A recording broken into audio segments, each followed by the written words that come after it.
and welcome to Crowvane Manor. Wherever you are, and whatever kind of night it's been, you've come to the right place to slow down. Let the world go quiet for a while. Out here, none of it needs your attention. Many of you return to these rooms night after night, and I'm grateful for that. There's a reason you keep coming back. The stories kept inside these walls aren't quite like the ones you'll hear anywhere else. Before we begin, leave a comment and tell me where in the world you're listening from tonight.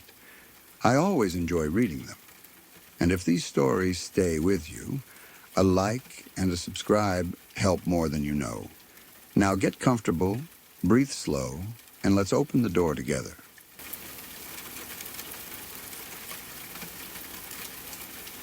Back around 2008, a group of my friends and I planned a trip to Six Flags in New Jersey. At the time, we were all young, full of energy, and honestly not very smart when it came to things like sleep, long drives, or road safety. We thought we were invincible, the way most young people do. Looking back now, it is honestly terrifying how casually we treated situations that could have killed us. There were enough of us that we ended up taking 2 cars from our hometown in New York down to the park. The drive itself was around 3 hours each way, depending on traffic. And since we wanted to get the most out of the trip, we stayed at the park from morning until closing time. If you have ever spent an entire day at a huge amusement park, you know how exhausting it is. By the end of the night, your legs hurt. Your head pounds from the noise, and your body feels completely drained from walking around for hours in the heat. Add roller coasters, junk food, dehydration, and a long drive on top of that. And everybody becomes half dead tired by the time the park closes. But when you are young, you ignore all that. You just pile into the cars and tell yourself you will make it home somehow. That is exactly what we did. I was one of the drivers that night. At first, the ride home felt normal enough. Everyone was still laughing and talking about the rides, joking about who almost threw up on the roller coasters, replaying dumb moments from the day. The roads leaving the park were crowded for a while because thousands of people were all leaving at the same time. But eventually, traffic thinned out. The highway became darker and quieter. And one by one, everybody in my car fell asleep. I still remember glancing around and realizing I was suddenly the only awake person in the vehicle. The radio was playing softly. Street lights flashed past every few seconds, and all I could hear, besides the music, was the sound of tires against the highway. At first I felt fine, tired obviously, but still functional. I rolled the windows down a little to let cold air hit my face. I turned the radio up louder. I kept telling myself we were almost home. But the closer we got to New York, the harder it became to stay awake. People who have never driven while exhausted do not fully understand how dangerous it actually is. You think you are still in control because technically your eyes are open and your hands are on the wheel. But your brain starts slipping in and out without you realizing it. Your reaction time slows. Your focus disappears. The road almost starts hypnotizing you, especially on highways late at night. Everything looks the same. Long, dark roads, repeating lights, endless lines and stretching forward. And if your body is exhausted enough, your brain will eventually force sleep on you, whether you want it or not. I remember reaching the final stretch of highway before our hometown. It was a road I had driven countless times before, so part of my brain probably relaxed too much because it felt familiar. That was when it happened. I started nodding off. At first it was small, my eyelids getting heavy for half a second, my head dipping slightly before I caught myself awake again. Every exhausted driver knows that terrifying moment where you realize you are losing the fight against sleep. I kept trying to force myself awake. I rolled the windows down farther. I slapped my face. I adjusted in my seat. but none of it really worked. And then suddenly I jerked awake hard. That moment still scares me even now, because when I snapped awake, I realized I had absolutely no memory of the last several seconds of driving. None. The car was still moving straight down the highway. Everyone inside was still asleep. Nothing bad had happened, but for maybe 15 seconds, maybe more, I genuinely had no memory at all. It was like my brain had simply shut off. Now, years later, thinking about that feeling makes my stomach twist. I remember gripping the steering wheel tighter and feeling this wave of panic hit me. My heart started racing because I realized how close we might have come to dying without anyone even knowing it. At highway speeds, 15 seconds is a long distance. Anything could have happened. I could have drifted into another lane, hit a guardrail, gone off the road, killed every person sleeping in that car. And the scariest part is, they never even realized how close they came. Everybody stayed asleep. Nobody noticed anything. We made it home safely. At the time after the initial fear passed, I honestly pushed the whole thing out of my mind. I felt guilty, obviously. I remember sitting awake afterward, thinking about how irresponsible it had been to drive that exhausted. But because nothing happened, part of me treated it like a close call instead of a warning. That is the dangerous thing about near accidents. Sometimes surviving convinces people they were safe when really they just got lucky. About 2 weeks later, another group of friends decided to make the same trip. Different people than the group I drove with, but still people I knew well. Same basic plan, too. Drive down to Six Flags, stay all day, leave late at night, then drive back exhausted. I remember hearing they were going and joking with them about not falling asleep at the wheel like I almost had. At the time, it was said casually. Nobody thought something horrible would actually happen. Then one night I got the news. Their car crashed on the way home. And not just anywhere. On the exact same stretch of highway where I had nodded off weeks earlier. The driver had fallen asleep. The car drifted off the road and slammed directly into one of the massive trees along the side of the highway. From what I heard afterward, the crash was unbelievably violent. Highway speeds combined with a direct impact into a tree leave almost no chance for the people inside. Trees do not move. All that force stops instantly. Most of the passengers were not wearing seatbelts. Their bodies were mangled in the crash. Some were thrown around inside the vehicle from the impact, and 2 of them died. I still remember the feeling when I heard where the accident happened. That exact stretch of road, the same dark highway, the same exhaustion, the same situation. The only difference was luck. That realization messed with my head badly afterward, because I kept thinking about how easily the story could have been about us instead. If my car had drifted slightly farther, if I had stayed asleep a few seconds longer, if another vehicle had been nearby, if I had hit a tree instead of waking up, my friends could have died exactly the same way. And honestly, that thought never fully leaves you. But the worst part of the entire story came later. The first responders who arrived at the crash scene included some of the friends who had been in my car during our Six Flags trip weeks earlier. A few of them volunteered locally and ended up responding to the accident. Imagine that for a second. Weeks earlier, they had all been asleep in my car while I unknowingly drifted in and out of consciousness on the highway. Now they were standing beside a wrecked vehicle on that same road, looking at the bodies of people they knew, people their own age, people who had done the exact same thing we did. I heard afterward that the scene was horrific. The car was crushed almost beyond recognition around the tree. Debris scattered across the roadside. Emergency lights flashing across the woods and pavement in the middle of the night. And inside were people who had left for a fun day at an amusement park, thinking they would simply come home afterward. That part always destroys me when I think about fatal crashes. Nobody wakes up that morning expecting to die.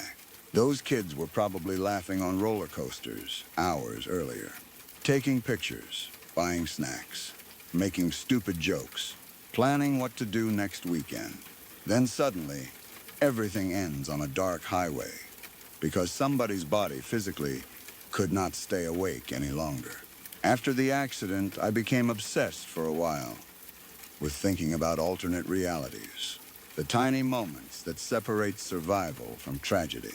Because honestly, there was no meaningful difference between what happened to them and what almost happened to us. Exhausted young drivers, late-night highway, sleeping passengers, false confidence. That was it, just deciding who made it home.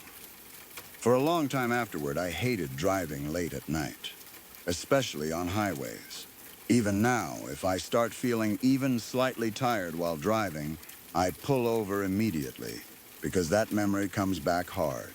People underestimate sleepy driving, because it does not sound dramatic, like drunk driving does. But exhaustion destroys your brain in almost the same way. You stop reacting normally, your awareness disappears. And the scary part is, your body can force microsleep without warning. Sometimes you are technically awake 1 second and unconscious the next. That is exactly what happened to me, and exactly what happened to that other driver. The difference is that I woke up before the road ran out. He did not. I still think about those kids, sometimes, when driving that highway. Especially late at night, when traffic is light and the road gets quiet. Every time I pass that area, I remember waking up behind the wheel, unable to remember the previous 15 seconds. Then, I think about the crash, the tree, the funerals, the families getting phone calls in the middle of the night, and the unbearable realization that it could have just as easily been my friends instead. Honestly, sometimes the scariest experiences are not the tragedies themselves. It is realizing afterward how close you personally came to becoming one.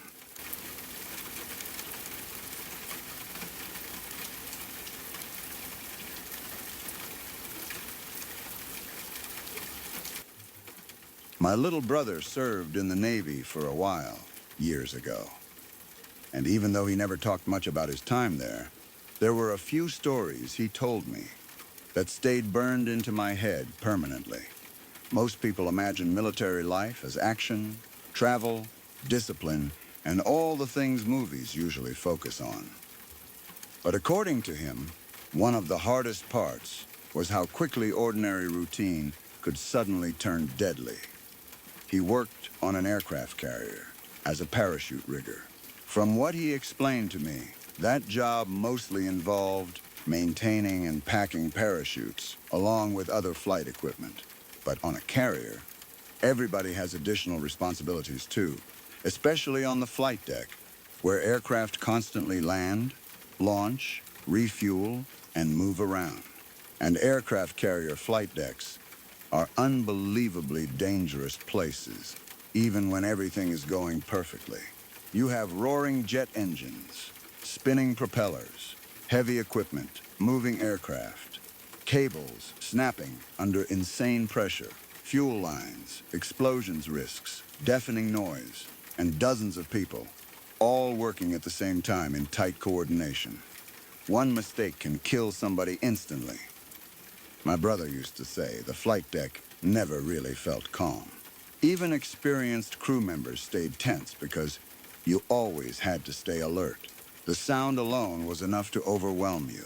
Jets screaming only feet away, alarms going off, crew members waving signals, wind blasting across the deck hard enough to throw people off balance sometimes. Everybody wore color-coded gear and helmets with goggles and ear protection because communication was almost impossible otherwise. You mostly relied on hand signals and muscle memory. One wrong movement around aircraft could kill you before you even realized what happened. The story he told me happened during one of the normal workdays aboard the carrier. At least it started normal. My brother and several other sailors were up on the flight deck, working around one of the aircraft. He said there was also a newer sailor up there, a young guy, on what I think was his first deployment, or first real tour. Basically still inexperienced compared to the others. And honestly, that detail always made the story sadder to me, because you know he was probably nervous every single day, trying not to mess up around people with far more experience. My brother said the kid was not stupid or reckless from what he knew, just knew, and sometimes knew is enough. The flight deck that day was loud as usual. Aircraft moving, crow shouting signals, engines roaring. Everybody focused on their assigned tasks while trying not to get in each other's way. At one point, my brother walked toward the edge of the deck because he needed to head downstairs briefly. He left the immediate work area for only a short amount of time. Then almost as soon as he reached below deck, he heard commotion above him. Not normal noise, panic, yelling. He said you could tell instantly when something bad happened because the entire energy changes. Even through all the regular chaos of the carrier, emergency panic cuts through differently. So he immediately turned around and rushed back up toward the flight deck. And what he saw when he got there stayed with him forever. A couple of sailors were standing nearby, completely drenched in red. At first, his brain apparently did not even fully understand what he was looking at, because the amount of blood did not seem real. It covered parts of the deck, their uniforms, their gloves, everything. Then he realized what happened. The newer sailor had stepped backward into a propeller that was still spinning. From what my brother explained, some aircraft propellers can appear almost invisible when rotating fast enough, especially in certain lighting conditions, or during high-pressure moments, when your attention slips for even 1 second. The kid either forgot where he was standing or became distracted briefly, and that was it. One step backward, that is all it took. Killed instantly. My brother never described the exact condition of the body in graphic detail, and honestly, I do not think I wanted him to.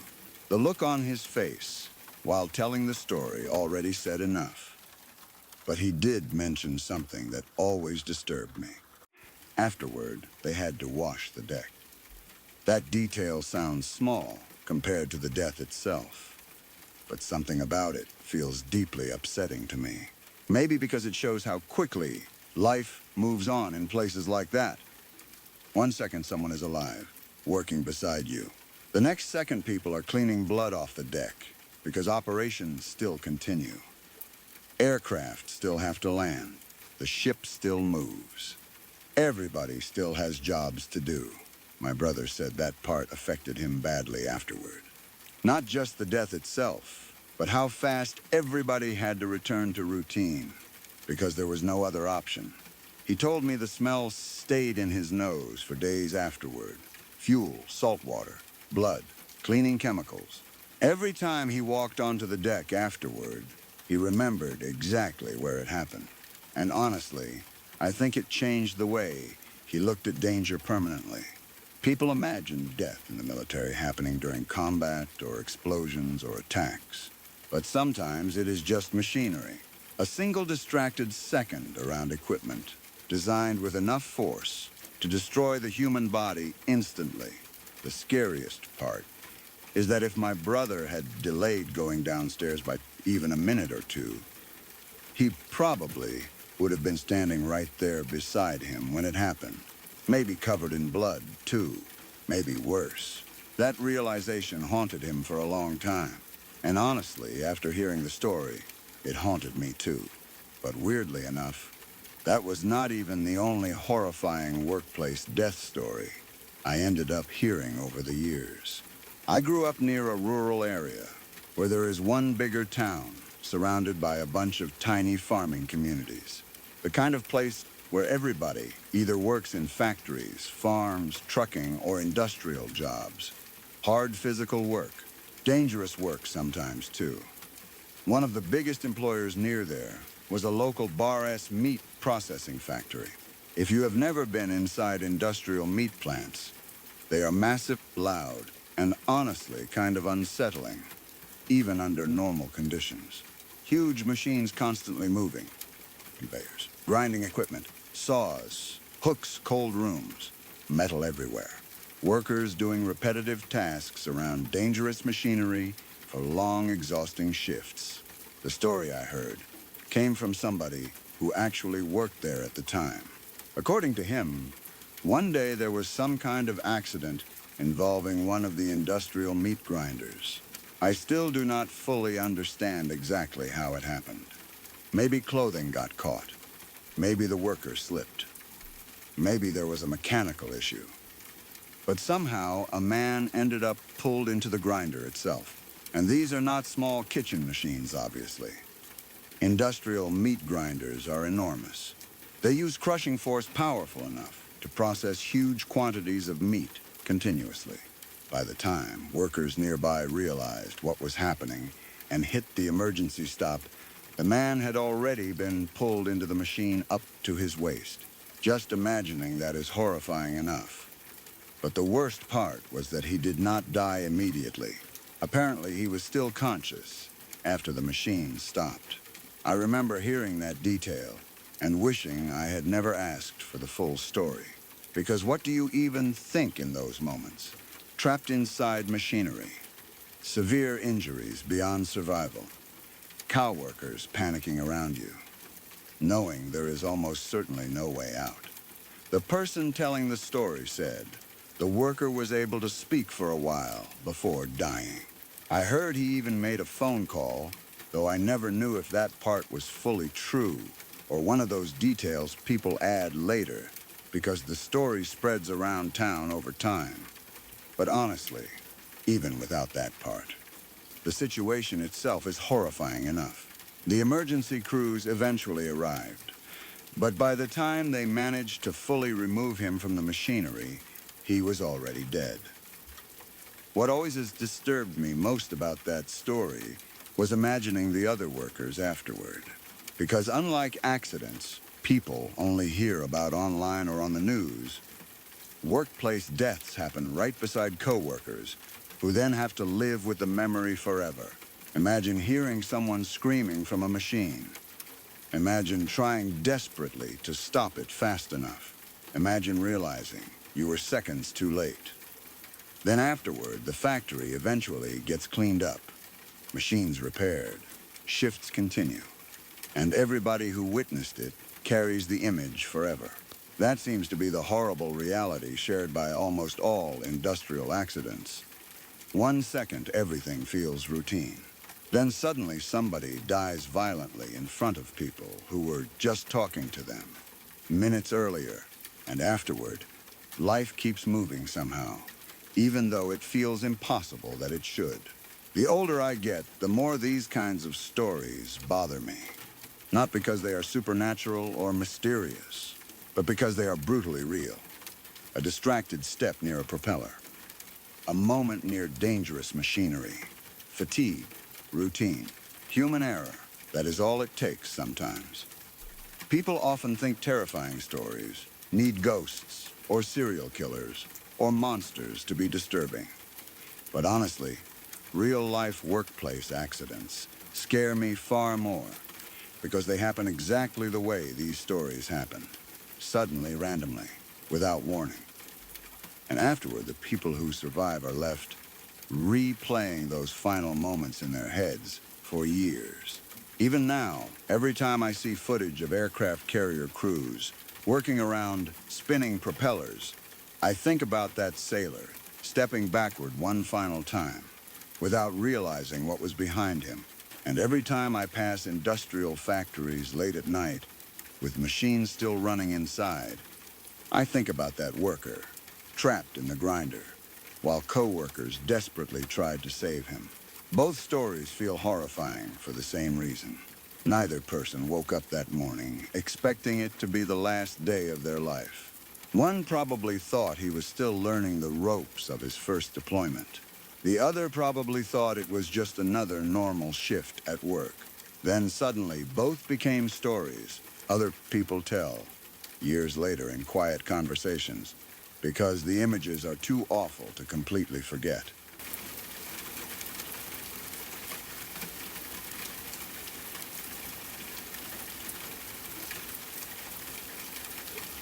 When I was 19 years old, I spent about 3 weeks in a very poor country in Africa doing volunteer work with a small group connected to a church outreach program. The main purpose of the trip was helping families affected by HIV and AIDS, bringing food into villages, helping feed children, delivering supplies, and assisting local workers however we could. It was one of those experiences that changes the way you see the world permanently, because no matter how much you think you understand poverty before seeing it firsthand, the reality hits completely differently once you are standing in the middle of it. Almost everything there felt different from what I was used to back home. The roads were rough and dusty. Electricity was unreliable in a lot of places. Many homes were little more than simple structures, built from whatever materials people could find nearby. Children ran around barefoot constantly. Even basic medical care that people in Western countries take for granted was difficult for many families to access. At 19, I was honestly not emotionally prepared for a lot of what I saw. We spent most of our days traveling between villages or working in makeshift clinics and feeding centers. Sometimes hundreds of children would show up needing food. Some had lost parents to AIDS. Others were sick themselves. Some were so quiet and thin that just looking at them hurt. But despite how difficult life was there, I also remember people being incredibly warm and welcoming. The kids especially had this unbelievable energy and happiness. Even though they had almost nothing, they would laugh constantly, play games with broken toys, sing songs, and run up to us smiling. The schedule was never very strict either. Back home, everybody worries constantly about exact times and schedules. But there it felt completely different.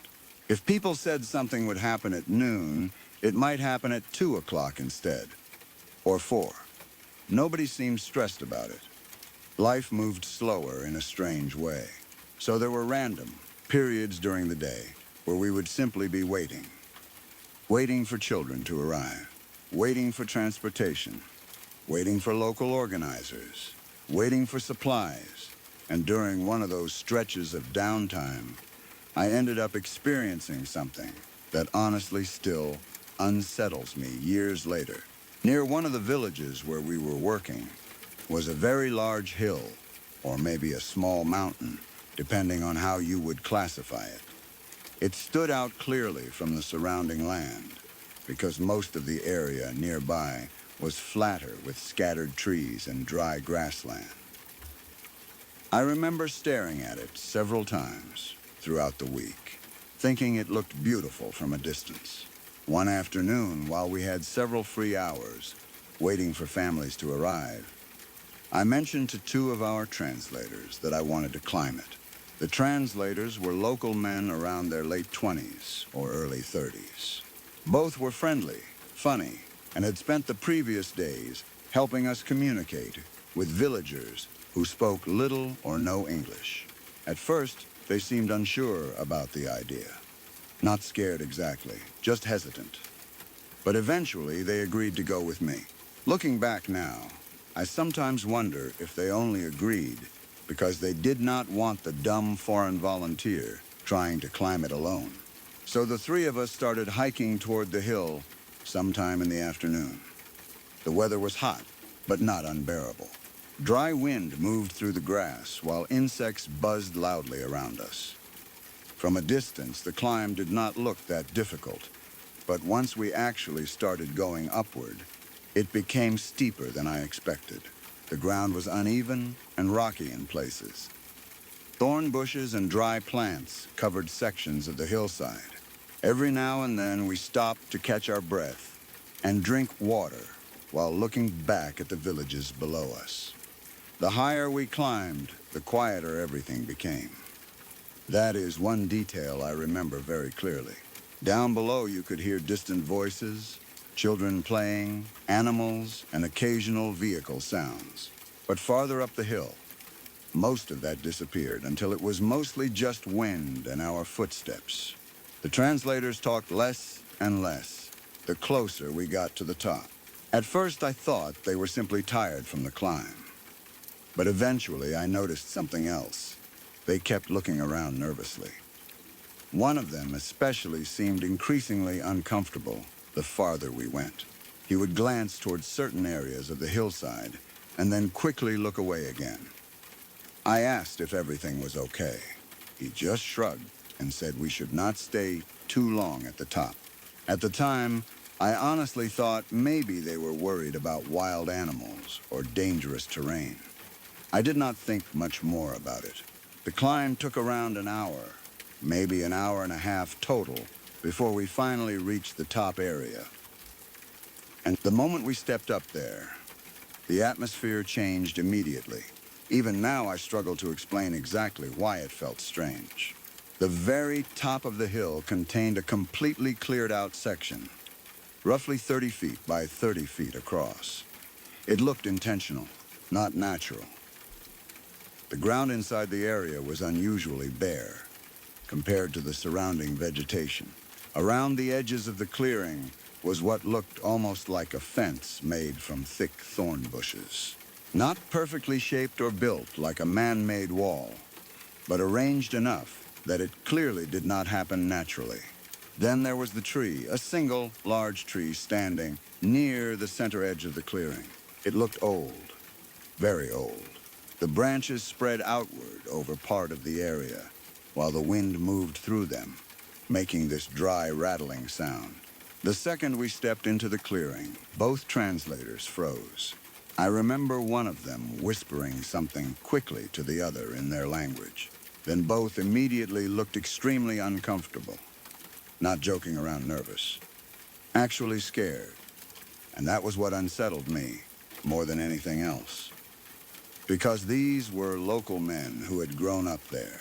Up until that moment, I had never seen either of them genuinely frightened. One of them turned to me and quietly asked if we could leave immediately. I asked why. That was when they explained what they believed the place was. According to them, the clearing was connected to what they called the animal people. Even now, I am not completely sure what that term fully meant. At the time, they explained it in broken English mixed with local language. So I never got a perfect understanding. But from what I gathered, they believed there were groups involved in old spiritual or ritual practices connected to animal spirits, ceremonies, and sacrifices.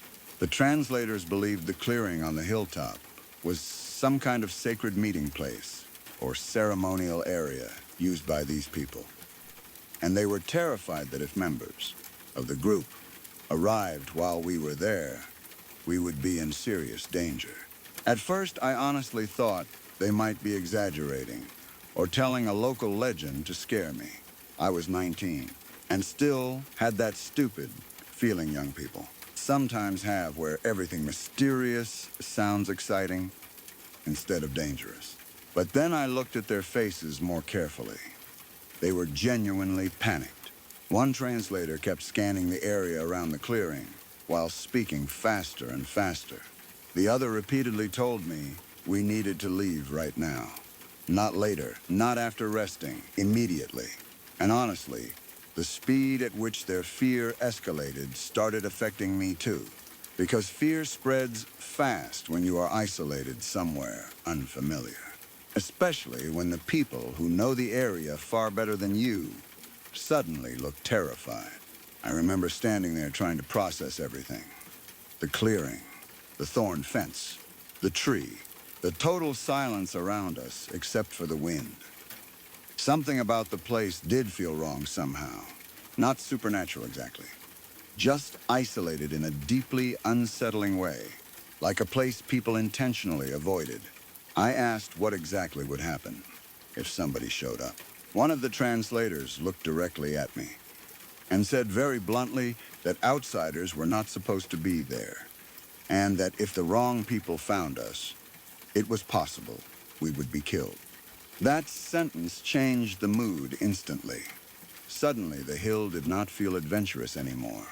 It felt dangerous.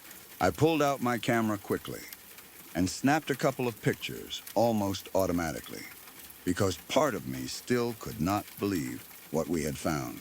But honestly, we were only there for maybe 2 or 3 minutes total. The translators were already moving back toward the trail before I even finished taking photos. I had never seen them move that fast before, and that is probably the part that stuck with me most afterward. Not the clearing itself, not the stories, but how genuinely frightened they were. These were calm local men who had spent weeks traveling rough roads, visiting dangerous areas, and dealing with situations that would stress most outsiders badly. Yet that hilltop terrified them more than anything else I saw during the trip. The hike back down felt completely different from the climb up. Nobody joked anymore. Nobody stopped to rest. The translatist kept looking behind us constantly, while moving as quickly as possible down the trail. At one point, I actually asked if they thought someone was watching us. One of them answered quietly. Maybe. I remember getting this horrible tight feeling in my stomach after that. Logically, I still do not know what to believe about the place. Maybe it really was connected to some kind of ritual group. Maybe it was simply an old ceremonial site, surrounded by rumors and fear. Maybe the translators grew up hearing terrifying stories about it and reacted emotionally because of those beliefs. Or maybe there genuinely were dangerous people connected to it. I honestly do not know, but I do know this. That hilltop felt isolated in a way I have rarely experienced before or since. And once fear entered the situation, every sound and movement suddenly felt threatening. The wind through the thorn bushes, branches creaking overhead, footsteps against loose rock while climbing down. Even the silence itself started feeling heavy. We eventually made it safely back to the village area below. And interestingly, once we were back around people again, the translators relaxed almost immediately. It was like some invisible pressure disappeared the second we left the hill behind.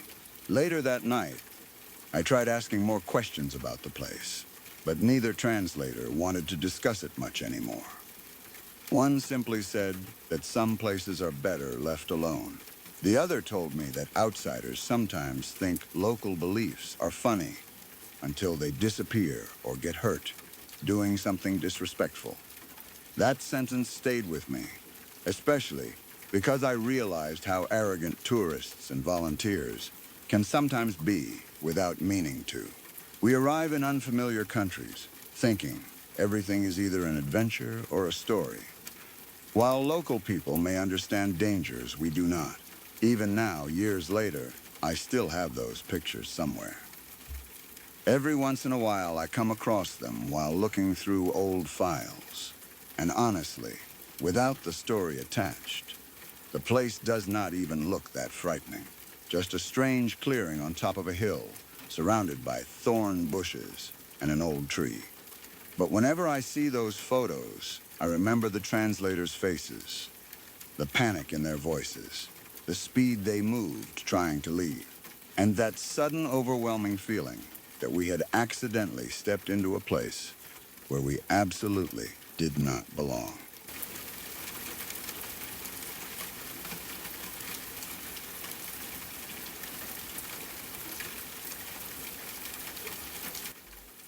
A few years ago, I went through something so emotionally devastating that even now I still struggle to fully talk about it.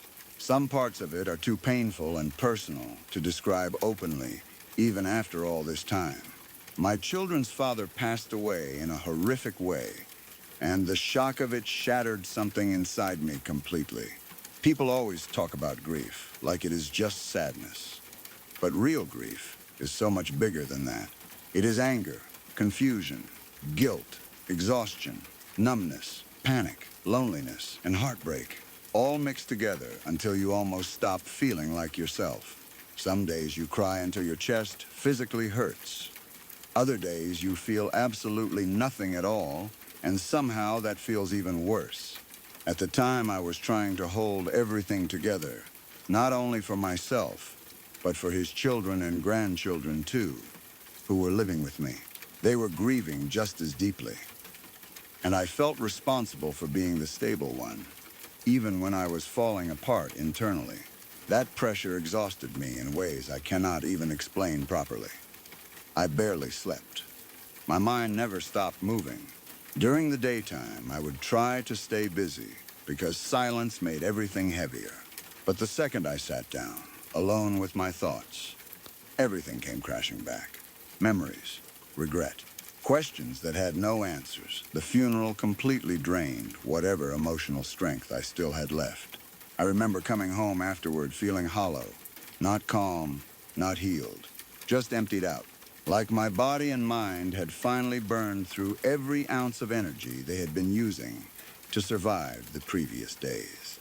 For some reason, during that period, I could not stand being alone in a bedroom. I kept sleeping on the couch in the living room instead. Even now, I still cannot fully explain why. Something about the openness of the room felt safer somehow. Less trapped, less suffocating. Maybe because grief itself already felt like being buried alive emotionally, and closed rooms only made that feeling worse. So, for several nights after the funeral, I slept on the couch wrapped tightly in my comforter, while the rest of the house stayed quiet around me. Then came the night I still cannot explain. It happened only about 2 days after the funeral. That evening had been emotionally exhausting like all the others. I remember crying again earlier in the night until I physically wore myself out. By the time I finally lay down on the couch, I felt numb more than anything else. I wrapped myself completely in my comforter and tried to relax. And strangely, for the first time since his death, I actually felt a tiny bit of peace beginning to settle inside me. Not happiness, not acceptance, but maybe the first small feeling that my mind was slowly starting to calm down enough to breathe again.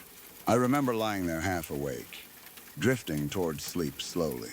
That strange in-between state where your body feels heavy, but your mind still catches little sounds around you.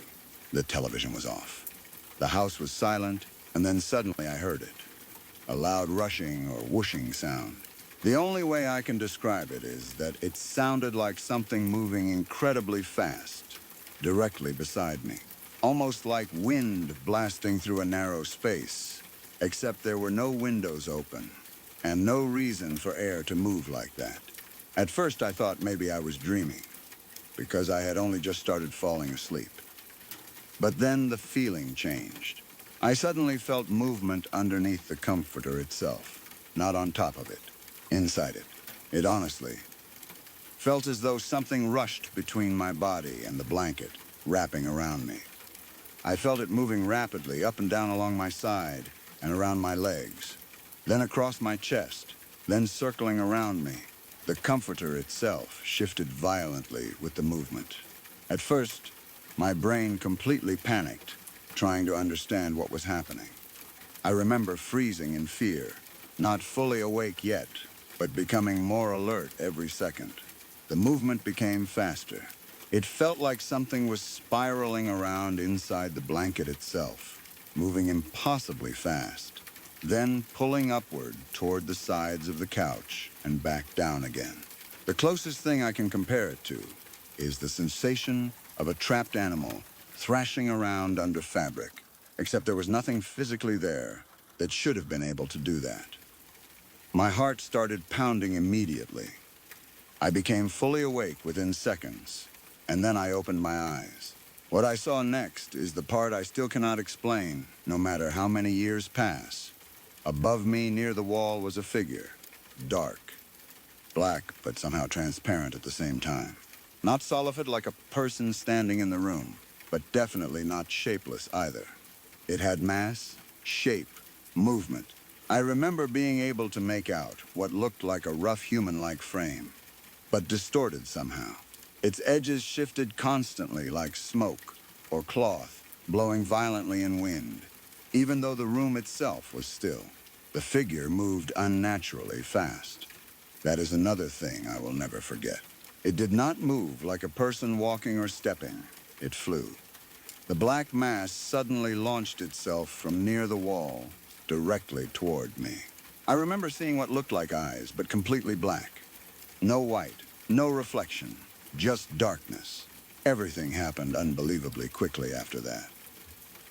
The figure rushed toward the couch so fast that I barely had time to react. I tried pulling myself backward, while still tangled in the comforter, completely panicked and unable to understand what I was seeing. And then suddenly it was gone, just gone. The room fell completely silent again. No movement, no rushing sound, nothing. I sat there shaking uncontrollably for what felt like forever afterward. Every light in the house came on within minutes. I remember checking every room, even though part of me already knew there was nothing physical there to find. But I was terrified, not nervous, not unsettled. Terrified in a deep instinctive way I had never experienced before. Because no matter how hard I tried to explain it logically, I could not make sense of what I had just seen with my own eyes. For a long time afterward, I questioned myself constantly. Was it grief? Exhaustion? Some kind of waking dream? Sleep paralysis? Hallucination? I researched all kinds of possible explanations over the years. Because honestly, I wanted a logical answer more than anything else. But certain details still bother me deeply even now. I was not fully asleep. I was able to move. I physically felt movement under the comforter itself. And the figure looked so real in that moment that my brain accepted it instantly.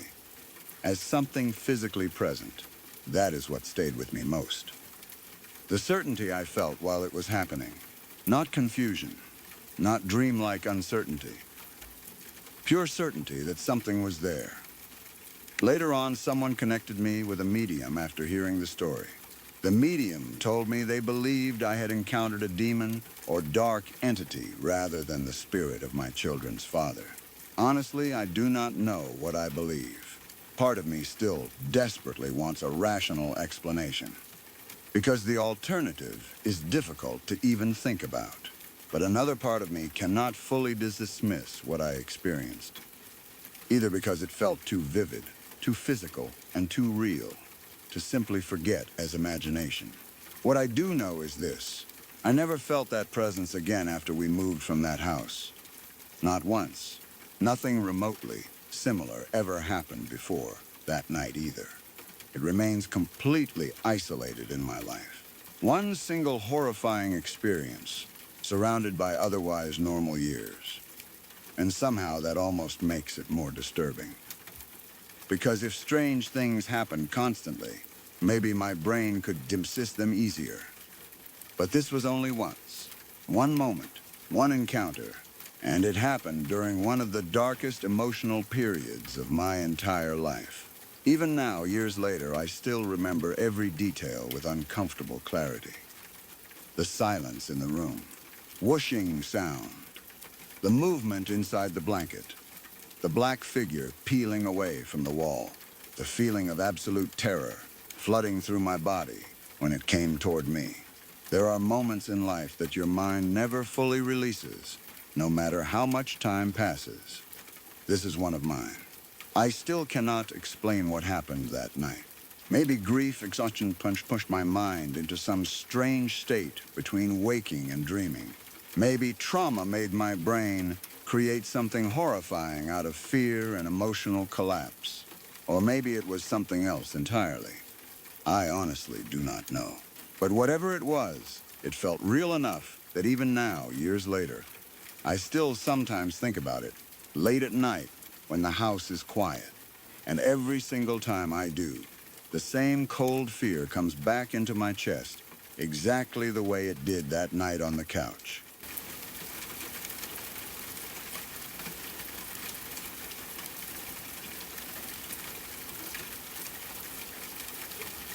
A few years ago, I worked at a restaurant that honestly felt miserable most of the time. It was one of those jobs where everybody complained. Constantly, people quit all the time, and nobody really seemed happy to be there. The shifts were long, the customers were exhausting, and management changed so often that the place always felt unstable somehow. For a while, we had an older manager who honestly did not care much about anything. As long as people showed up eventually and the restaurant stayed functioning, he mostly left everyone alone. It was chaotic, but people got used to it. Then we got a new general manager. At first, nobody knew what to think about him because he was completely different from the old one. He was only around 32 years old, which honestly surprised most of us because he seemed younger. He had this weirdly upbeat personality all the time, always smiling, always trying to joke with people, always acting positive, even during stressful shifts. Normally, managers at places like that become bitter pretty quickly, but he somehow still seemed genuinely nice. He would ask people how they were doing, help out when things got slammed, and actually listened when employees complained about stuff. Compared to some managers I had before, he was honestly pretty understanding. But at the same time, he actually followed the rules, and that became a problem for me. I was late a lot back then. Not insanely late, every shift or anything, but enough that it became an issue once somebody finally started enforcing policies. Under the old manager, nobody really cared. But the new general manager started writing me up for it. At the time, I was annoyed by him because of that. I remember thinking he was too strict compared to the previous management. Even though looking back now, he was honestly just doing his job. Still, the restaurant atmosphere overall was draining. Everybody seemed exhausted all the time. The kitchen staff constantly fought with servers. Customers treated employees horribly some nights. People smoked outside during breaks, talking about how badly they wanted to quit. Eventually, I reached the point where I just stopped caring. One morning, I overslept badly before a shift. I woke up late, stared at the clock, and immediately realized there was no point even trying to rush in, because I assumed the manager would probably just send me back home anyway after another write-up. So instead, I quit. Honestly, at the time, it did not feel dramatic at all. Just another miserable restaurant job, ending the way those jobs usually do. I left and moved on with my life pretty quickly afterward. Then only a couple weeks later, I got a text message from one of my old coworkers. And the text simply said, "Your old boss died. That was it. No explanation, no context, nothing." I remember staring at my phone thinking, what the hell kind of message is that? You cannot just casually text somebody that a person died and not explain anything. At first, I honestly assumed it had something to do with his previous health issues. The manager had survived cancer before. He had apparently gone through an unbelievable amount, medically, while still relatively young. A lot of people at work respected him, because despite everything he had been through, he still stayed positive constantly. He was also really into running, like one of those people who woke up early to train before work and participated in marathons for fun. He looked healthy, energetic. Definitely not like somebody people expected to suddenly die at 32 years old. And he had just become a father, too. I think his baby was only a few months old when all this happened. So when I first heard he died, I assumed maybe the cancer came back, or there was some hidden medical issue nobody knew about. Then I learned what actually happened. And honestly, it sounded so random and horrifying that at first I almost did not believe it. Apparently, there had been bleach spilled somewhere on the floor in the restaurant earlier that day. Nobody realized it was still there. Then later on, one of the kitchen workers grabbed ammonia for cleaning and accidentally spilled some nearby. Or maybe it happened in reverse, with the ammonia first and bleach second. I cannot remember exactly anymore. But either way, the two chemicals mixed together, and the second they combined, everything went bad unbelievably fast. At first, the workers nearby apparently just noticed bubbling and a strange smell. Some people started coughing almost immediately. Others felt dizzy or lightheaded before they even understood what was happening. My old manager realized right away what the reaction was. Bleach and ammonia create toxic gas, and in enclosed spaces, it can become deadly very quickly, especially in restaurant kitchens where ventilation is not always great. From what my friends told me afterward, the manager immediately started yelling for everybody to cover their faces and get out. Panic spread through the kitchen fast. People started evacuating the restaurant while coughing and struggling to breathe. Customers had to be rushed outside too once the situation became obvious. But the manager stayed behind. That part still gets to me honestly, because while everybody else escaped, he kept trying to contain the chemicals and get them safely outside so nobody else would be exposed. And according to everyone there, he stayed inside way too long trying to fix the situation. Maybe only a minute or two, but apparently, with the concentration of fumes building up, that was enough, especially because he had asthma. That detail made everything even worse. People said when he finally came outside, he was already in terrible shape. One of my friends who witnessed it said he stumbled out near the dumpsters behind the restaurant, barely able to stand properly. He was holding onto the side of the dumpster, trying to stay upright while struggling to breathe. And everybody immediately realized something was seriously wrong. The toxic gas had damaged his lungs badly. My friends ran over to help him, but there was nothing they could really do. He collapsed right there outside the restaurant. And according to them, before he died, he told them to tell his son that he loved him. That part destroyed me when I heard it, because suddenly, this guy I mostly remembered as the manager who kept writing me up became painfully human in a completely different way. A 32-year-old father, a cancer survivor, a runner, somebody who spent years fighting through illness and hardship, only to die because of a freak chemical accident at work. And honestly, I still could not fully believe it. Even after hearing the details, it felt unreal, like one of those stories people exaggerate online. Then the next day, the local news released his name publicly, and suddenly it became horrifyingly real. I remember just sitting there staring at the article, thinking about how quickly life can disappear. One day he was walking around the restaurant, smiling, joking with employees, managing shifts, planning his future, raising a newborn son. The next day he was dead because two cleaning chemicals accidentally mixed together. That realization messed with my head for a long time, because people always imagine death happening in dramatic ways. Car crashes, shootings, serious diseases. But sometimes death is literally just one small mistake in an ordinary moment. Something spills. A reaction happens. A person breathes the wrong thing for too long, and suddenly an entire life is over. I think about the co-workers who were there that day too, especially the ones who tried holding him up outside while he collapsed. Imagine going to work expecting a normal shift, and then watching your manager die in your arms from chemical exposure. That kind of thing stays with people forever.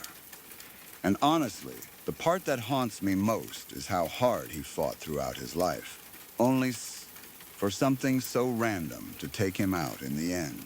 Cancer did not kill him. All the medical battles he survived did not kill him. A freak accident involving cleaning supplies at work did. It feels unfair in a way that is difficult to describe. The one-year anniversary of his death passed recently, and I found myself thinking about him more than I expected. Not because we were especially close.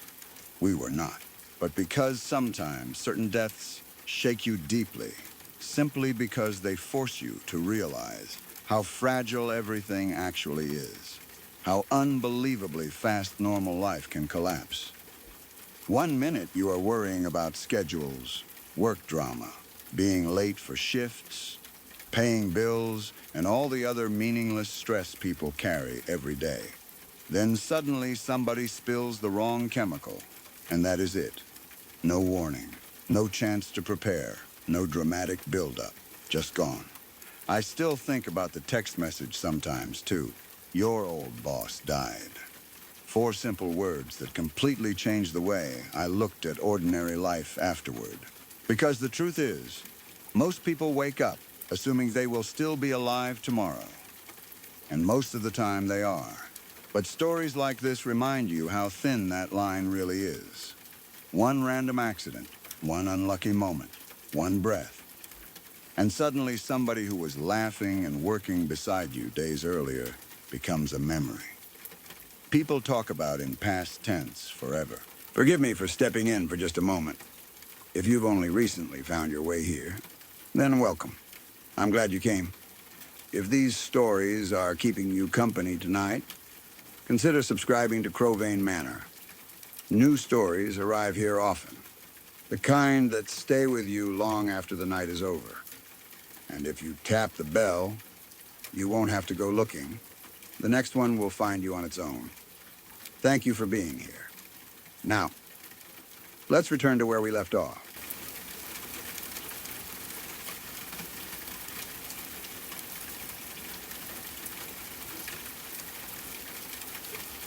When I was very young, probably 5 or 6 years old, my family took a trip to western Kentucky to visit my grandmother and great-grandmother. It was not an ordinary visit either. Relatives had come in from all over, because my great-grandmother was turning 100 years old. Even now, decades later, I still remember the atmosphere of that house during the celebration. It was one of those old Southern homes that seemed permanently tied to another time period. Hardwood floors that creaked when people walked across them. Heavy wooden furniture, polished so many times over the years that it almost glowed in the lamplight. Floral wallpaper faded slightly from age. Family photographs covering nearly every wall. The smell of old books, cooking, coffee, and cigarette smoke lingering together in the air. As a little kid, I remember the house feeling enormous. Not necessarily scary at first, just old, very old, and full of stories. The adults spent most of the evening gathered in the living room, talking, while us kids drifted between boredom and curiosity.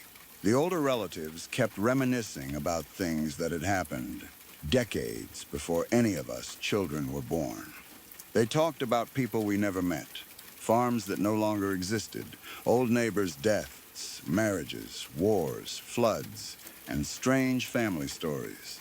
At that age, most of it sounded meaningless to me. Just endless grown-up conversations. But then one moment changed the entire mood of the room. I remember an older relative named Aunt Bessie, leaning toward my great-grandmother while everybody was talking and laughing. Her tone shifted slightly more serious when she suddenly asked, "Why don't you move tables or walk chairs anymore?" At the time, us kids had absolutely no idea what she meant. I remember thinking it sounded funny, like maybe some kind of weird family joke. But the second she said it, every adult in the room went completely quiet, and I mean instantly quiet. Not awkward, polite silence either. The kind of silence where people stop speaking because they genuinely do not know if something should have been brought up. Even as a child, I noticed that change immediately. You could feel it. All the laughter disappeared. The adults looked at each other strangely, while some of them avoided eye contact altogether. Naturally, that reaction made every kid in the room suddenly interested. We started asking questions immediately. What did walking tables mean? What was Aunt Bessie talking about? Why was everybody acting weird? At first, none of the adults seemed eager to explain it. But eventually, someone reluctantly told us. Apparently, years earlier, My great-grandmother had been known in the family for strange things happening around her whenever she became upset, emotional, or stressed, most specifically in the dining room. According to the older relatives, whenever she became particularly angry or distraught and walked through the dining room toward the kitchen, the tables and chairs would sometimes begin vibrating or sliding across the hardwood floor by themselves. They called it walking. At first, us kids thought the adults were teasing us. It sounded impossible, obviously, but the older relatives discussing it did not sound amused. They sounded uncomfortable. And that was the first moment I remember, feeling genuinely unsettled that night. Because little kids are surprisingly good at sensing when adults are pretending versus when they actually believe something. And these adults believed it. Some of them even started quietly sharing stories back and forth after the subject came up. One uncle remembered chairs scraping across the floor years ago during an argument. Another relative talked about glasses rattling in cabinets when my great-grandmother got upset. Nobody spoke loudly while discussing it, almost like they didn't want the house itself hearing the conversation. Meanwhile, my great-grandmother mostly sat quietly in her chair through all this. And honestly, she looked exhausted. Not physically weak exactly, just deeply tired in a way I could not fully understand at that age. Eventually, one of us kids directly asked her how she made the furniture move. That was when she finally spoke. I still remember her voice clearly even after all these years. Soft, slow, calm. She told us that every time those things happened years earlier, the little people would follow her afterward for days. The second she said that phrase, every child in the room became completely silent. Even now, 50 years later, I still remember exactly how creepy those words sounded, coming from a 100-year-old woman sitting in that dim living room.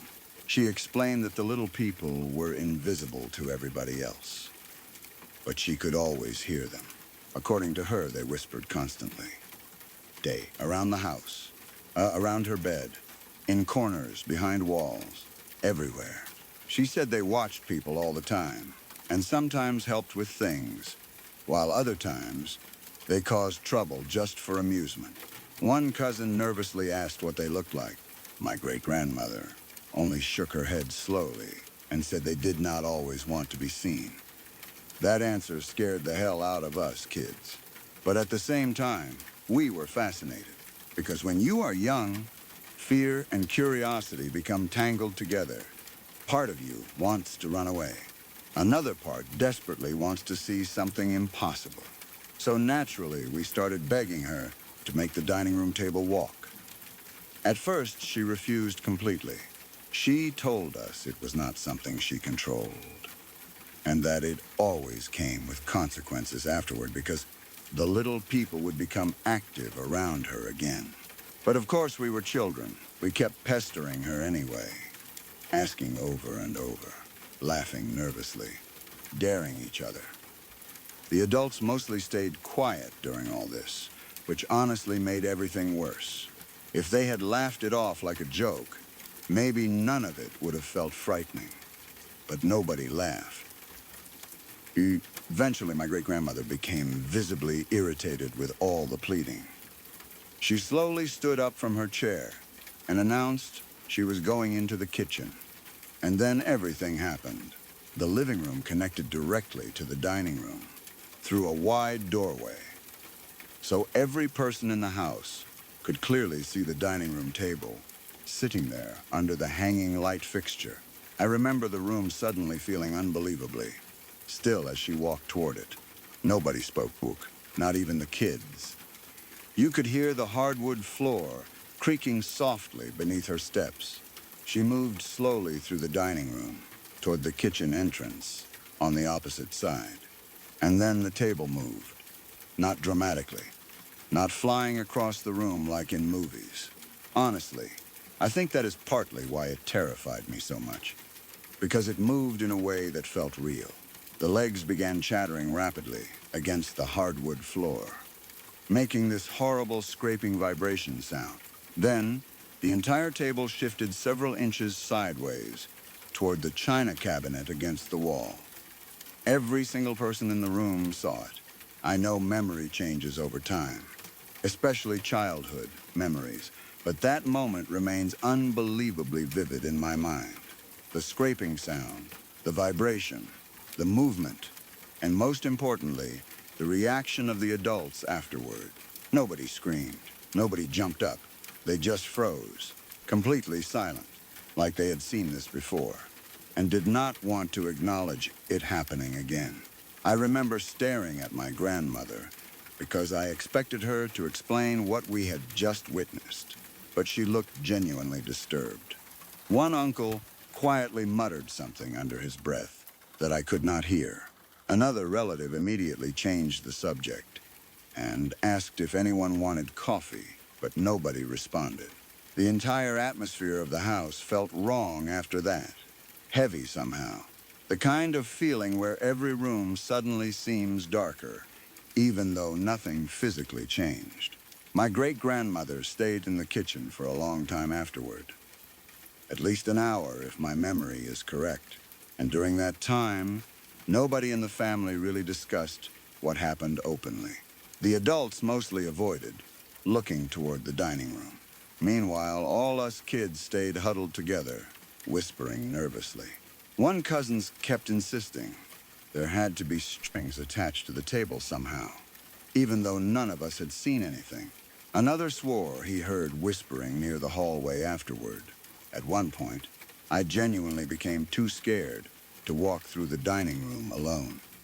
And honestly, I think all the adults noticed because nobody forced us to.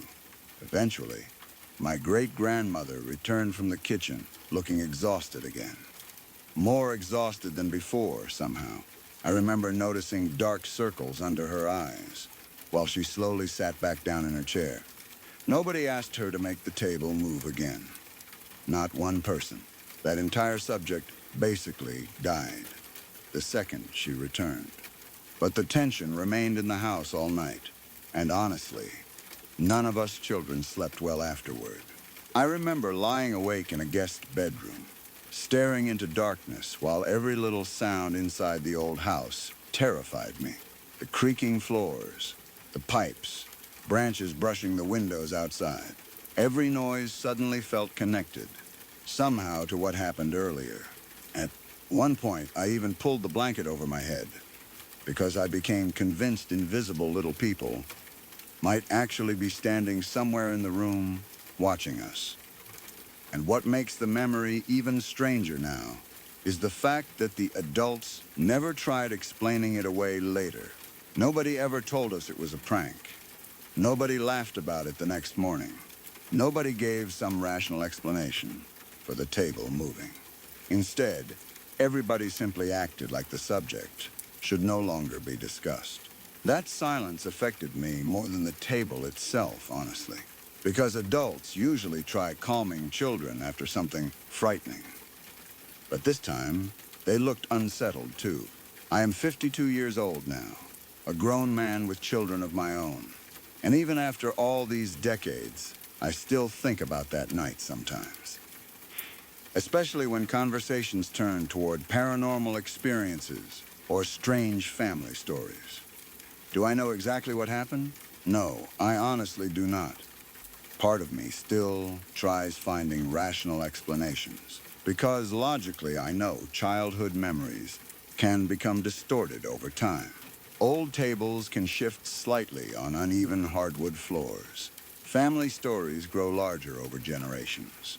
But another part of me remembers the expressions on those adults' faces too clearly. The silence, the discomfort, the fact that nobody seemed surprised enough to call it impossible. And then there was my great-grandmother herself. She genuinely seemed frightened of whatever followed those experiences. That part never felt fake to me, especially when she described hearing whispering for days afterward and never being able to rest from all the constant chattering around her.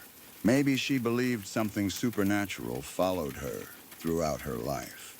Maybe there was another explanation tied to age, stress, or things people in those days simply did not understand. I cannot say for sure, but I do know this. Whatever happened in that dining room that night scared me deeply enough that even after nearly half a century, I still remember every detail with uncomfortable clarity.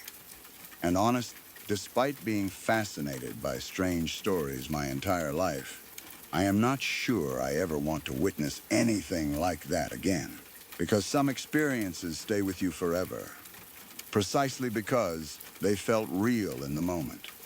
And whether the explanation was supernatural or not, that table absolutely moved.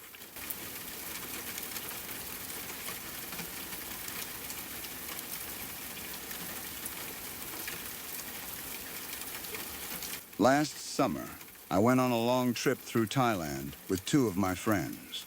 Like most people in their early 20s doing Southeast Asia for the first time, we were basically there for the classic experience.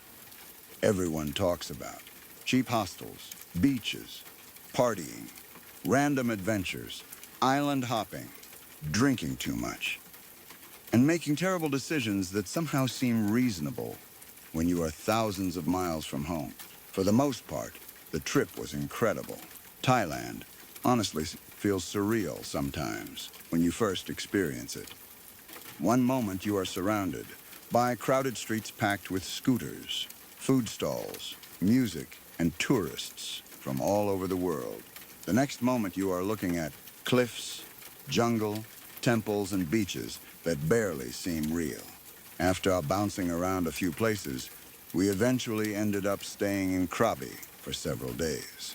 And Krabi at night has a strange atmosphere, depending on where you are. The tourist areas are full of bars, loud music, neon lights, backpackers stumbling around drunk, people trying to sell tours, and random strangers becoming best friends for 6 hours before never seeing each other again. But once you move even a little outside those crowded areas, things get quiet very fast. Too quiet sometimes. The hostel we stayed at was one of those typical backpacker places where there was always something happening downstairs. Cheap drinks, loud music, people hooking up, travelers telling stories at 2 a.m., somebody always trying to organize a pub crawl. One night the hostel was throwing a pretty big party. Music blasting, people drinking in the common area, everybody hyped up to stay awake until sunrise. Normally, my friends and I would have gone down together, automatically. But that night, both of them were exhausted from drinking and traveling all week. One had a headache, and the other basically collapsed onto his bed, saying he was not moving again until morning. I remember getting irrationally annoyed about it. Not seriously angry or anything, just frustrated in the stupid, selfish way people get while traveling when they feel like they are missing out on something fun. I did not want to sit in the room alone while everyone else partied downstairs. At the same time, I also did not really feel like socializing with random strangers by myself either.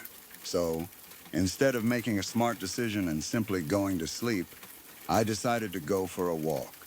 It was around midnight when I left the hostel. At first, the walk actually felt nice. The air was warm, even late at night.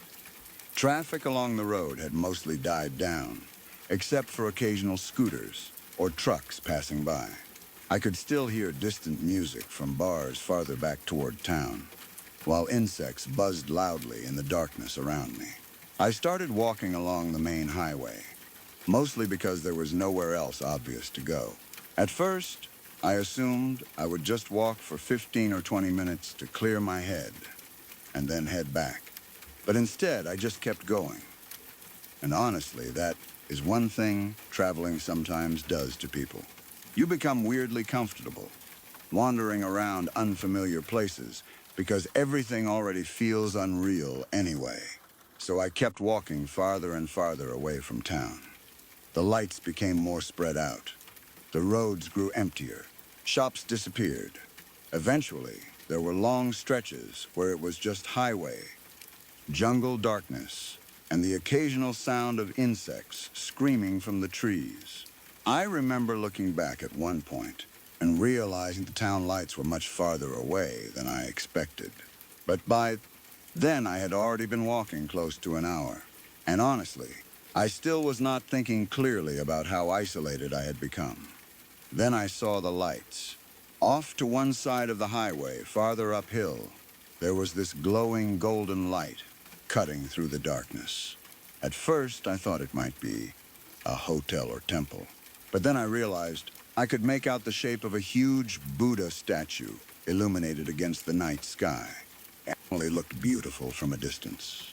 Massive, peaceful, completely surreal, sitting there glowing above the jungle in the middle of the night.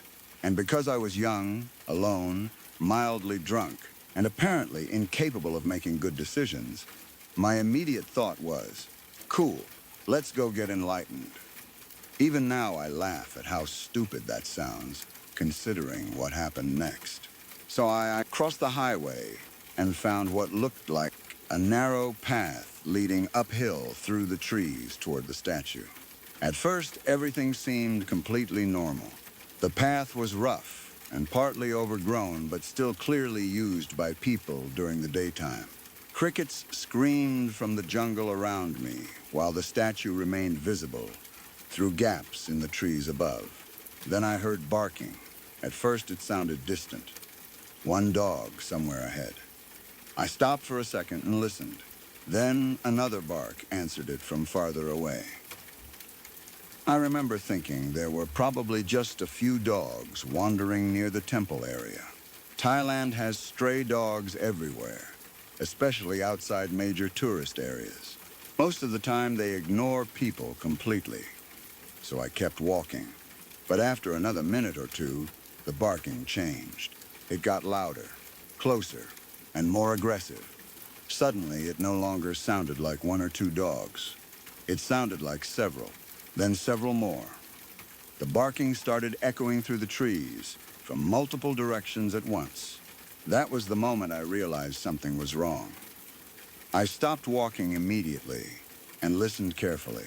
And then I heard movement. Fast movement. Branches shaking.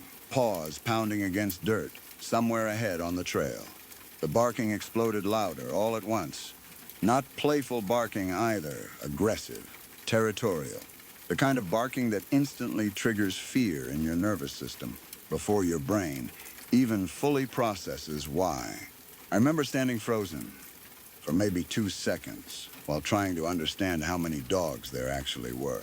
Then I saw movement farther up the path. Eyes reflecting light. Several pairs at first, then more. And suddenly, it sounded like an entire pack was running toward me through the darkness. I am not exaggerating when I say it sounded like 20 dogs at minimum, maybe more. The jungle itself seemed alive with barking and movement. At that point, every drunk or adventurous thought disappeared instantly, and pure survival panic took over. I turned around and ran, not jogged, not hurried. Ran as fast as I physically could, back down the trail toward the highway. Behind me, the barking got louder and louder. I could hear paws slamming against dirt and rocks while the dogs charged downhill after me. And the terrifying thing about packs of feral dogs is that once they start running together, the sound becomes overwhelming. It sounds almost like one giant animal moving through the dark.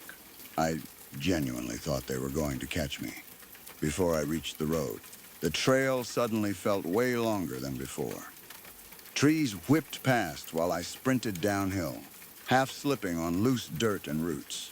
Then finally, I burst out of the jungle path back onto the roadside. Without even checking for traffic properly, I sprinted straight across the highway. A truck blasted its horn at me while speeding past only yards away. I barely noticed, because when I reached the opposite side and turned around, I finally saw them clearly. There had to be 20 to 30 feral dogs standing at the edge of the jungle near the road. Some were thin and mangy looking, others larger and healthier. Several were still barking violently, while pacing back and forth near the roadside. And all of them were staring directly at me. Honestly, seeing the actual number terrified me even more than hearing them in the jungle. Because if that pack had surrounded me farther up the trail, where there were no cars or lights nearby, I honestly do not know what would have happened. People underestimate how dangerous feral dogs can become in packs. 1 or 2 dogs is manageable. 20 is something completely different. For a few seconds, we just stared at each other across the highway. Then several of them started following me, not crossing directly toward me because of the traffic, but running parallel along the opposite side of the road while barking and snarling. So I started running again, and they followed. For at least a kilometer or 2, those dogs stayed with me on the far side of the highway while I hurried back toward town. Every time I glanced over, I could still see them moving through the darkness beside the road, eyes reflecting headlights, bodies weaving in and out of the shadows, barking non-stop. At one point, I honestly became terrified they would eventually cross over if traffic slowed enough. The entire situation suddenly felt unbelievably dangerous. And what made it worse was how isolated the road still was. Hardly any people, very few buildings. Just darkness, jungle, and occasional vehicles flying past while this pack shadowed me through the night. Eventually, the outskirts of town finally started appearing again. Streetlights became more frequent. Shops and buildings returned. Traffic increased, and slowly the dogs stopped following.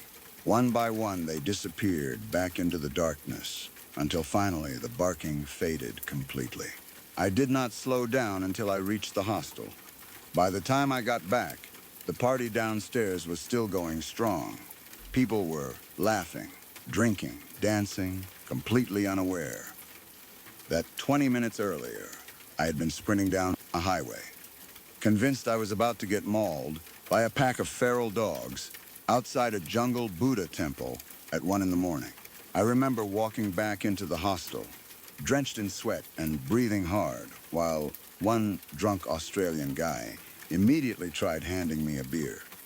I just stood there for a second, trying to process how fast the entire night had shifted from boredom to genuine fear. And honestly, that experience changed the way I wander around unfamiliar places while traveling. Because when you're young and exploring another country, it is easy to romanticize everything. The glowing statue in the jungle, the empty roads at midnight, the feeling of freedom and adventure. But sometimes you forget that you are still alone in unfamiliar territory, where things can go very wrong, very quickly. Even now, years later, whenever I hear packs of dogs barking somewhere at night, I immediately think about that road in Krabi, the glowing Buddha above the trees, the sudden explosion of barking from the darkness, and the sound of 20 or 30 dogs charging toward me through the jungle, while I ran for my life back toward the highway.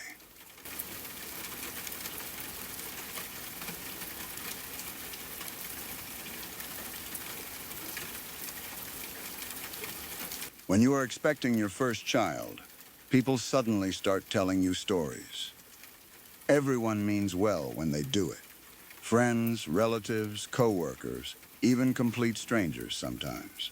The second people learn you are about to become parents, they begin sharing every birth experience, every medical scare, every miracle, and every tragedy they have ever heard. Some of the stories are beautiful. Some are comforting. Some make you excited to finally meet your child, and some crawl into your brain and stay there permanently. When my wife was pregnant with our first baby, we heard all kinds of stories from people around us. Most were harmless enough. Long labors, emergency C-sections, funny delivery room moments, babies born too quickly, babies born late, sleepless nights afterward. But there was one story a friend of my wife told her that neither of us ever fully forgot. Even now, years later, I still think about it sometimes late at night. At the time, my wife was still pregnant, and like most first-time parents, we were already nervous about everything.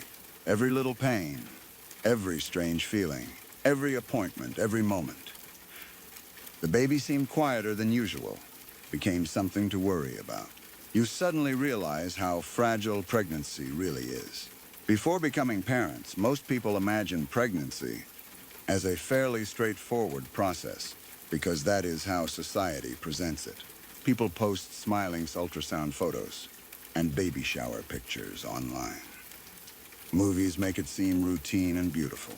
But when someone you love is actually carrying your child, you become aware very quickly that things can go wrong at any moment. That fear stays quietly in the background the entire time. One evening, my wife was talking with one of her friends who had several children already. They started discussing pregnancy fears and difficult birth stories people they knew had gone through. And then her friend told her about a woman she knew. According to the story, the woman had been around halfway through her pregnancy, far enough along that the baby was already moving constantly and becoming very real in every sense. She had probably already picked out names, bought clothes, imagined birthdays, imagined holding the baby for the first time, all the normal things expecting parents do. Then one day she realized something was wrong. She had not felt the baby kick in a couple of days. At first, like many pregnant women probably would, she tried convincing herself everything was fine. Maybe the baby was just quieter. Maybe she had not noticed movement properly. Maybe she was overreacting. But deep down, she apparently already knew. That horrible instinct settled into her before anyone confirmed it. So she packed her things and went to the hospital.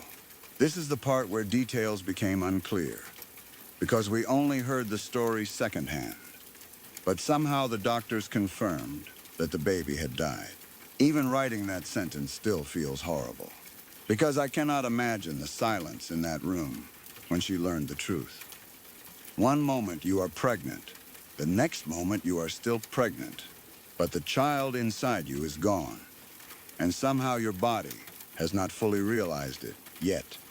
That alone already feels unbearable to think about. But the part that haunted my wife and me afterward was what came next. Apparently, for medical reasons I never fully understood, they could not immediately remove the baby. I do not know if it was because of how far along she was, concerns about complications, or something else entirely. Maybe there were risks involved. Maybe her body needed time first. But according to the story, the woman was told she would have to continue carrying the baby for weeks before labor. Could eventually be induced. Weeks. I remember both my wife and I becoming completely silent after hearing that. Because honestly, how do you emotionally survive something like that? Pregnancy already creates such a deep connection between mother and child long before birth happens. The baby moves inside you constantly. You talk to them. You imagine them. You build your future around them before they even arrive. And then suddenly you are told the baby is dead, but you still have to carry them inside your body every day afterward. The idea horrified me in a way I cannot fully explain. Not because it was graphic or violent, but because it felt emotionally impossible. I remember my wife crying quietly after hearing the story. Because once you are expecting your own child, stories like that hit differently. They stop feeling like distant tragedies happening to strangers. You immediately picture yourselves in that situation. You imagine the silence, the hospital room, the ultrasound, the doctor's expression, and then the unbearable waiting afterward. According to the friend telling the story, the woman kept talking to the baby constantly during those weeks. That part honestly destroyed me when I heard it, because despite knowing the child was gone, part of her still hoped somehow. still listened for movement, still waited for some impossible sign that the doctors were wrong. I think that is one of the cruelest things grief does to people. Even when the mind accepts reality, another part of you keeps reaching desperately for hope anyway. The woman apparently slept very little during that time. She dreamed constantly about the baby. Sometimes dreams where the child was alive, sometimes nightmares. And honestly, I do not blame her. I cannot imagine the psychological horror of feeling your body continue carrying a child. You already know you are never bringing home. As a father, even imagining that situation makes my chest tighten. But imagining it from the mother's perspective feels even worse. Because pregnancy is not just emotional. It is physical every second. The body changes constantly around the baby growing inside you. And in her case, every movement, every sensation, every moment of silence afterward must have become part of the grief itself. I remember after hearing the story, my wife became hyper-aware of every movement from our baby for weeks afterward. At random times during the day, she would stop what she was doing, just to make sure the baby had kicked recently. And honestly, I became paranoid too. Nobody really prepares expecting parents for how terrifying pregnancy can quietly become once you understand what can happen. Every happy moment suddenly exists beside fear. Every doctor appointment carries hidden anxiety. Every period of unusual silence becomes terrifying.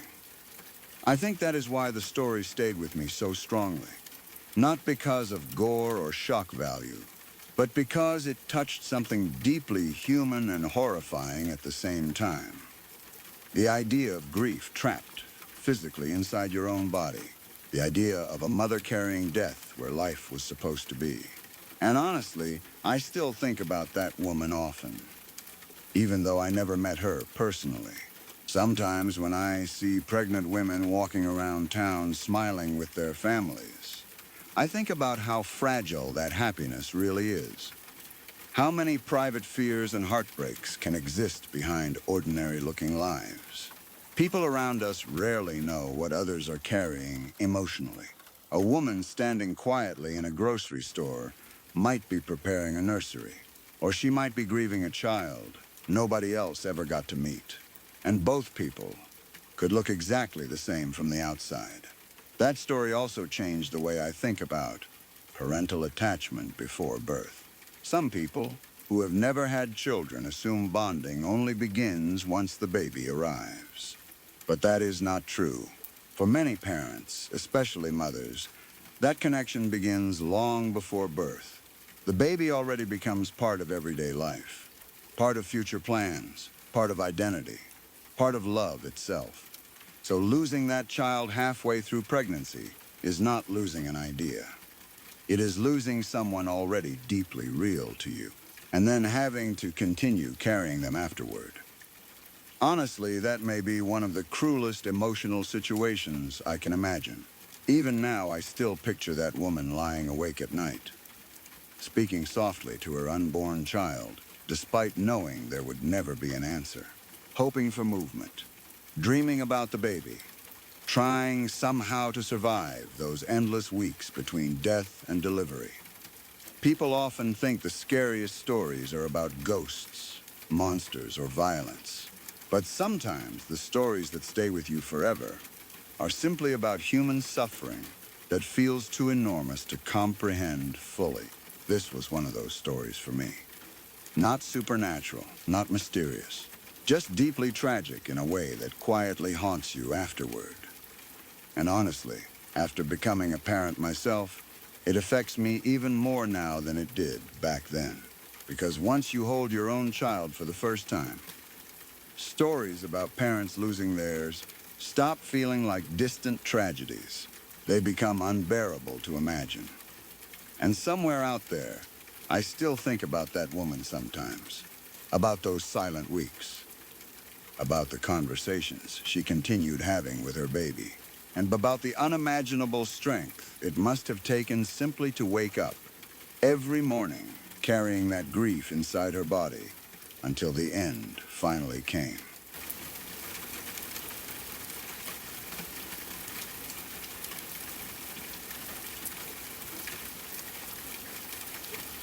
A few years ago, something happened in my city, Benghazi, that still gets talked about whenever people discuss the most horrifying crimes they can remember.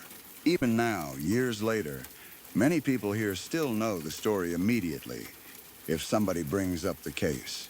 Not only because of how brutal the murder itself was, but because of how unfair everything felt afterward. To really understand why the case affected people so deeply, you have to understand the atmosphere many people in my country live with every day. For years now, instability has touched almost every part of life. Laws are inconsistent. Justice depends heavily on influence. Powerful families often receive different treatment than ordinary people. Connections matter more than truth sometimes. And that creates this constant feeling underneath daily life that terrible things can happen without real consequences, especially for women. People grow up hearing stories about abuse, violence, corruption, and crimes quietly disappearing once certain names become involved. That reality alone already makes people uneasy. Then this case happened. The victim was a very young woman, only around 17 years old, from what most people remember. She had already been married young and had a small daughter, maybe around 3 years old at the time. Just a little child, still learning how the world worked. Still innocent enough to misunderstand death itself. According to the story that spread afterward, the young woman was murdered inside her husband's family home. And the people supposedly involved were not strangers. It was allegedly her husband and his brother.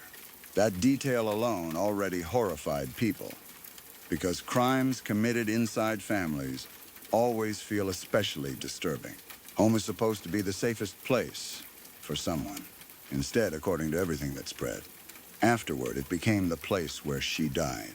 But what truly broke people emotionally was the fact that the little daughter witnessed what happened.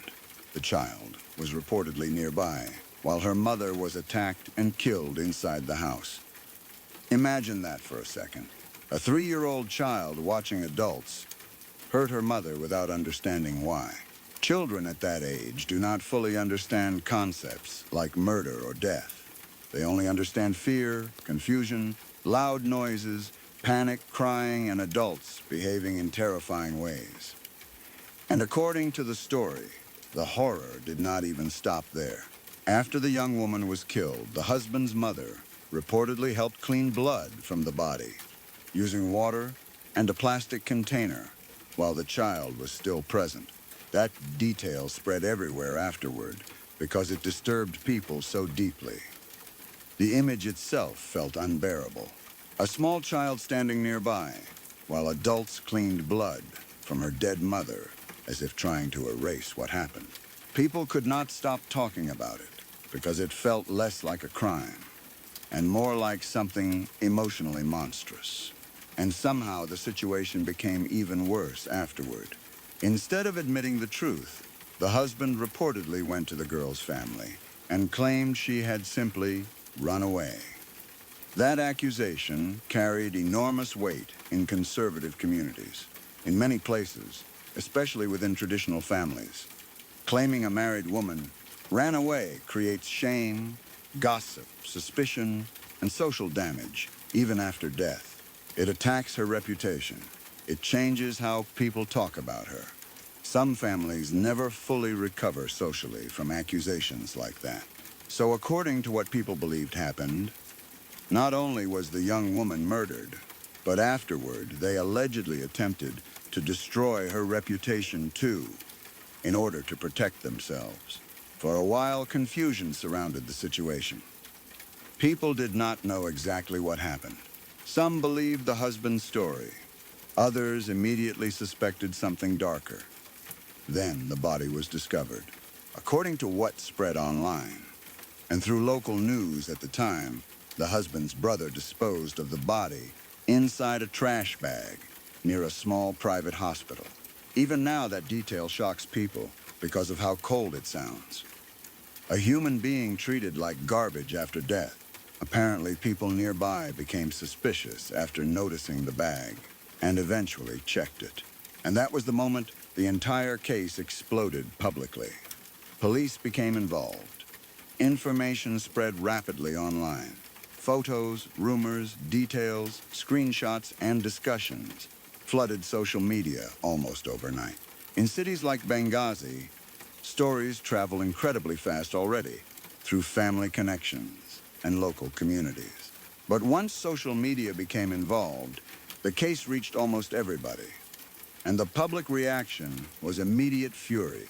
People were horrified not only because the victim was so young, but because she was a mother too. A teenager with a small child, murdered allegedly by the people who were supposed to protect her. But the most emotionally devastating part of the entire case came later, when the daughter was brought back to her mother's family. Relatives reportedly began gently asking her questions, trying carefully to understand what happened inside the house. And because very small children speak honestly in simple language, the things she said broke people's hearts. According to what spread publicly afterward, the child explained events in innocent terms that made the reality somehow even more horrifying.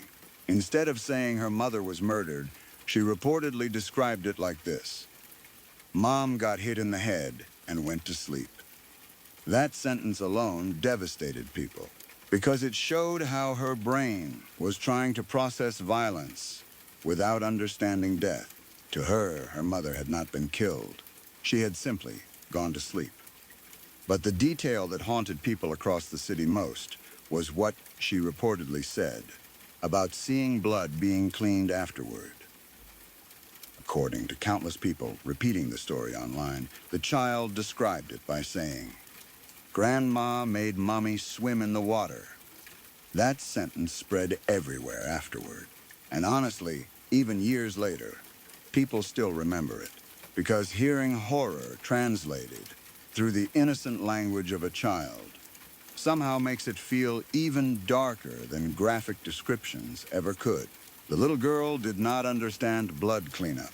She did not understand evidence. She did not understand death. She only understood that adults were moving her mother around in water after she stopped waking up. At some point, videos of the daughter speaking reportedly spread online too. A lot of people watched them. Many later regretted it, because hearing such a small child calmly describing fragments of her mother's murder affected people deeply in ways they did not expect. There is something uniquely horrifying about children witnessing violence. Not because they describe it dramatically, but because they describe it simply. And simplicity sometimes feels far more disturbing than detail.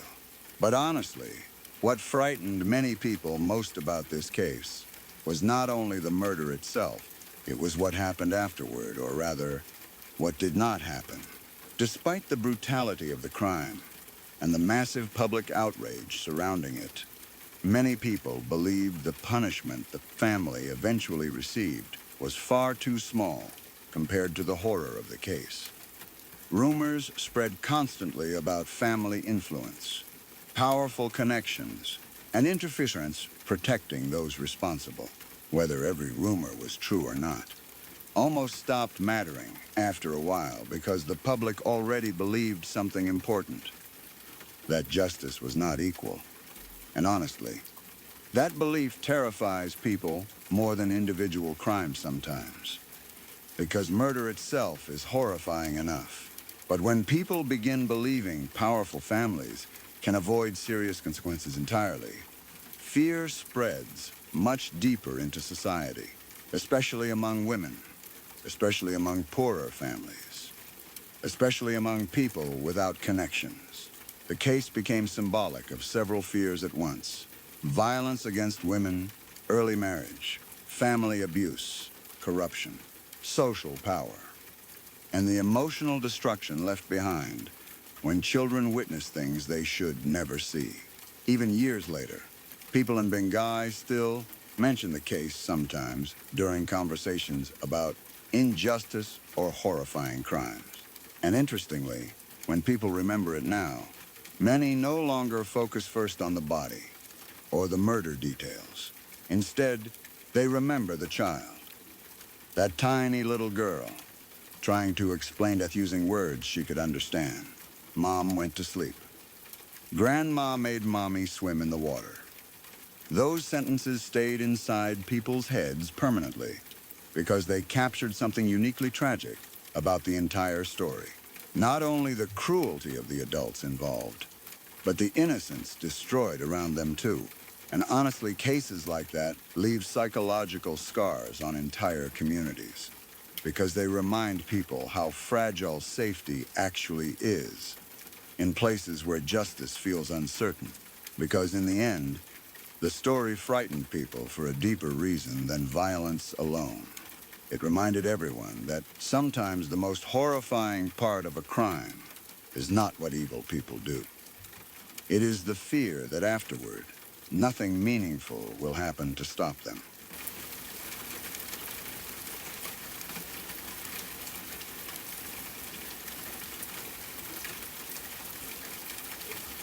When I was in high school, something happened in my town that completely changed the way I looked at ordinary places forever. Even now, years later, I still think about it almost every time I stop for gas somewhere late at night, or when a station feels too empty. The scary part is that nothing about the day itself seemed unusual beforehand. It was broad daylight. People were out running errands, driving around, buying coffee, pumping gas, doing all the normal things people do without thinking twice. The gas station where it happened was only a short distance from my house. Close enough that everybody in the area knew exactly which one it was when the news started spreading. Back then, I think, most of us still carried that false feeling that horrible violence only happened in certain places or under certain conditions. Dark alleys, bad neighborhoods, dangerous situations. Not random gas stations in the middle of the day. But real life does not work that way. From what people said afterward, the victim was just an ordinary woman stopping at the gas station during the daytime. She was not involved with crime. She was not targeted personally. She simply crossed paths with someone deeply disturbed and unstable at the worst possible moment. The attacker was apparently completely deranged, and for reasons nobody could fully understand, he attacked her right there in public, using a screwdriver. That detail always stayed with me because of how brutally ordinary it sounds. Not a weapon people picture in violent crimes, just a screwdriver. Something sitting in almost every garage or toolbox. Something harmless until suddenly it is not. The attack happened so quickly that bystanders barely had time to react. I remember hearing afterward that people initially thought it was some kind of argument or fight, because nobody expects to witness a murder in broad daylight while pumping gas. Then panic hit once people realized what was actually happening. The woman died there at the station, and almost overnight, the entire area changed emotionally for people who lived nearby. It became one of those local tragedies everybody remembers, exactly where they were when they first heard about it. At school, people talked about it constantly for weeks afterward. Parents became paranoid. Adults warned teenagers to stay aware in public places. Some people stopped going to that gas station entirely for a long time. And honestly, what scared people most was how random it seemed. There was no warning, no logic, no personal motive anybody could point to and say, that is why it happened. Just wrong place, wrong time. That randomness terrified people because it shattered the illusion that being careful automatically protects you from everything. Years passed after that. Life moved on the way it always does eventually, even after terrible things happen. New stories replace old ones. People stop talking about tragedies every day. even though they never fully forget them. Then eventually, a new neighbor moved into our area. At first, he just seemed like a quiet, older guy, keeping mostly to himself, friendly enough when spoken to. But there was always something sad about him, even when he smiled. Over time, people in the neighborhood gradually realized who he was. He was the murdered woman's husband. I remember feeling strange after learning that because suddenly, the stories stopped being just that horrible thing that happened in town. Now, the aftermath was literally living down the street. And honestly, once you knew his history, you could see the damage grief had done to him almost immediately. He talked about his wife occasionally, not constantly, not dramatically, just little comments here and there during conversations. Sometimes he would mention something she used to cook or a place they once visited. Other times he would bring her up unexpectedly while talking about completely ordinary topics. And every single time, the atmosphere shifted slightly because you could hear the pain underneath his voice, even years later. It never sounded like somebody remembering an old chapter of life peacefully. It sounded like somebody carrying around a permanent wound. That is something I think people often forget about sudden violent deaths. The actual murder becomes news for a few weeks. But for families, the trauma stretches across decades. Imagine losing your spouse randomly in the middle of the day because some mentally unstable stranger crossed paths with them. No chance to say goodbye, no warning, no meaning behind it. Just sudden violence destroying an entire future instantly. You could tell he never fully recovered emotionally from it. He functioned. He talked to neighbors. He tried living normally. But there was this heaviness around him all the time that is difficult to explain unless you have met people destroyed by grief before. Eventually, after many years, he met another woman. And honestly, people in the neighborhood were genuinely happy for him because it felt like maybe life was finally giving him another chance at happiness after everything he went through. You could see small changes in him too. He smiled more, spent less time alone, started seeming more emotionally present again instead of constantly weighed down by the past. For the first time since moving there, he looked like somebody beginning to heal. Then life hit him again. A few years later, the woman he met died from cancer. And honestly, that broke something in him. Permanently, from what I could see afterward. Losing one partner violently is horrifying enough. But surviving that trauma, only to lose another person you love years later to illness, feels unbelievably cruel. After her death, he became much quieter, more withdrawn. You would still see him occasionally outside.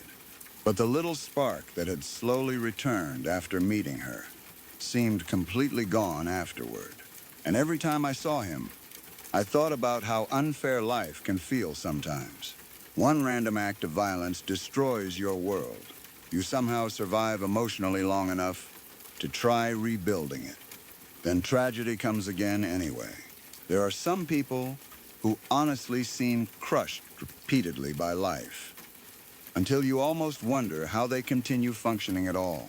That neighbor became one of those people in my mind, and honestly, that entire situation permanently changed small habits in my own life too. Even now, whenever I stop for gas, I automatically scan my surroundings first. I notice who is nearby.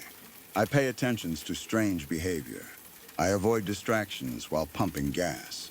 Not because I think danger is everywhere constantly, but because that story taught me something uncomfortable very early in life.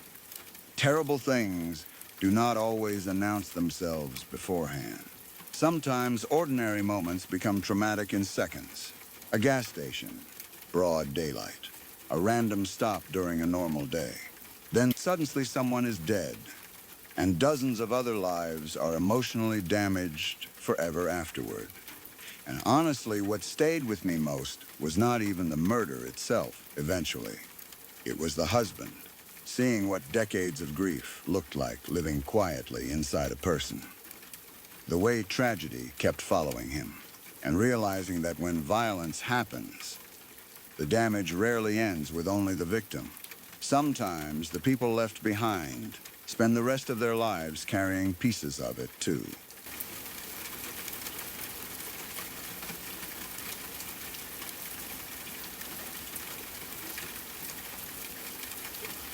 What happened to me started in the most ordinary way possible, and honestly, I think that is part of what still terrifies me the most, even now.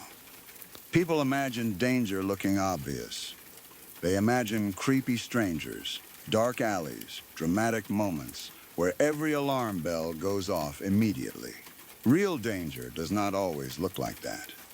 Sometimes it looks like somebody familiar, somebody you already helped before, somebody you stopped being afraid of because nothing bad happened the first few times.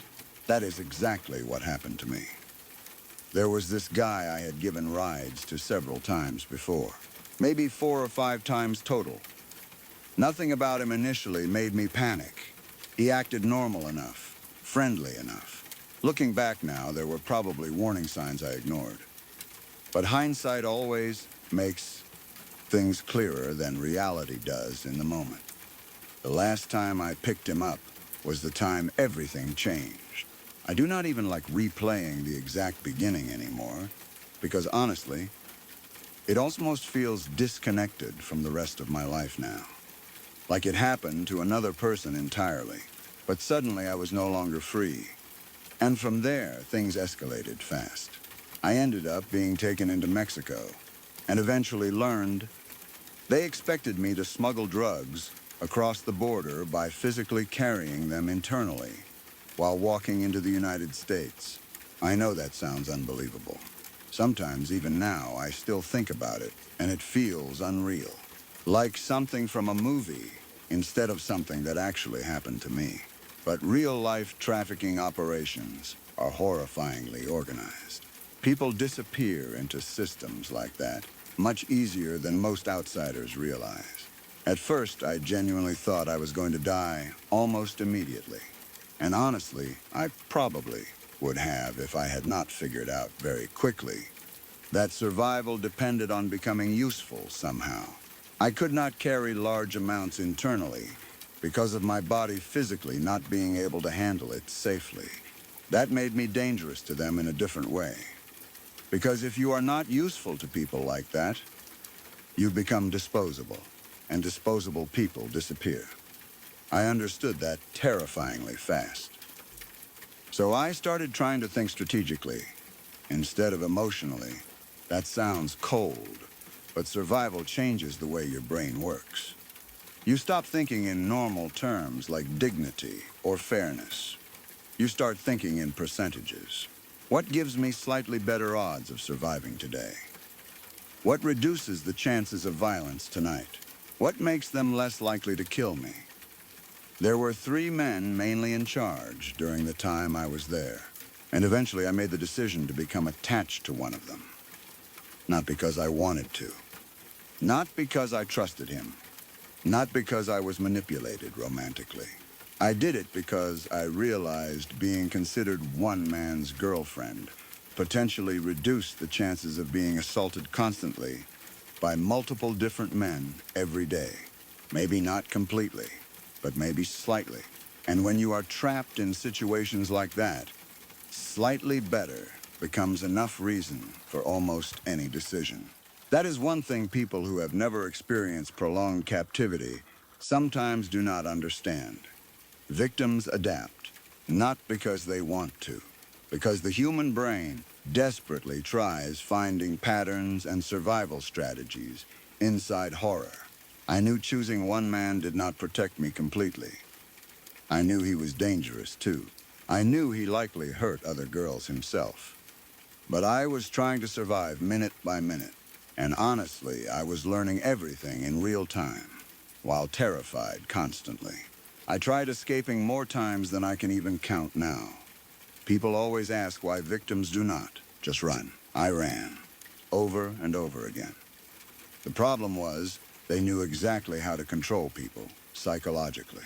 They had information on my family, addresses, social security numbers, where people worked, security footage, passwords, details nobody should have known. And they made sure I understood clearly that if I escaped and spoke to authorities, my family would suffer. Not maybe, not possibly.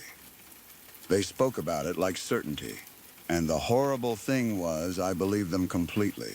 Because when you live around violence long enough, you learn very quickly who is bluffing and who is not. These men were not bluffing. That reality trapped me mentally almost more than physically sometimes. Even if I escaped temporarily, I felt responsible for protecting everyone I loved too. And honestly, guilt becomes another form of imprisonment. Sometimes they used heroin heavily to control me. On the better nights, they would drug me enough that I would disappear into sleep for days.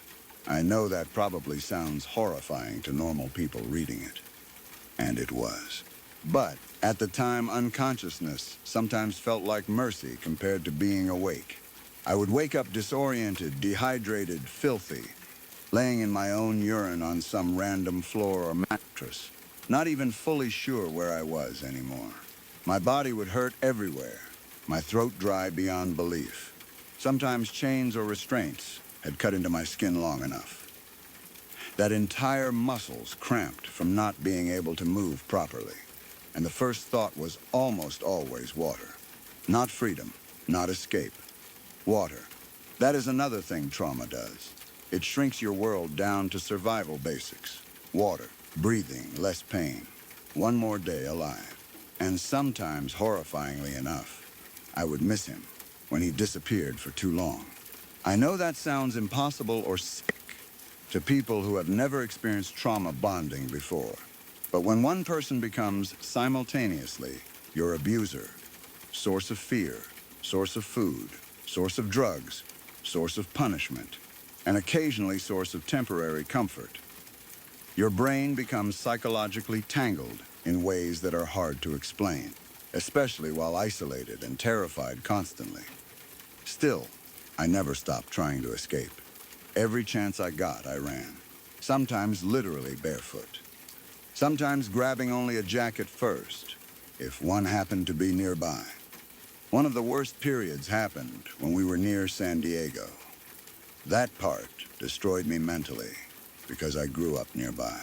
I was so close to familiarity, so close to places that felt normal. And part of me genuinely believed somebody would help me if I could just get far enough away. I remember running down roads thinking this would finally be the time, that somebody would see me and understand immediately. But trauma victims rarely look the way people expect. I looked filthy, drugged, malnourished, terrified. And because of how I looked, people often assumed I was a prostitute or addict instead of somebody being trafficked. Even police sometimes dismissed me almost instantly. That was one of the most hopeless feelings I ever experienced. Being rescued temporarily, only to realize nobody believes what you are saying. I would sit there realizing I was going to end up back with them again, planning the next escape already before the current one even fully failed. And every failed attempt made things harder afterward. They started taking my shoes away entirely. They would abandon me down long roads, covered in broken glass and sharp rocks, because they knew I could not get far barefoot in my condition. By then I was already around 6 or 7 months pregnant too. Starved, bleeding, exhausted.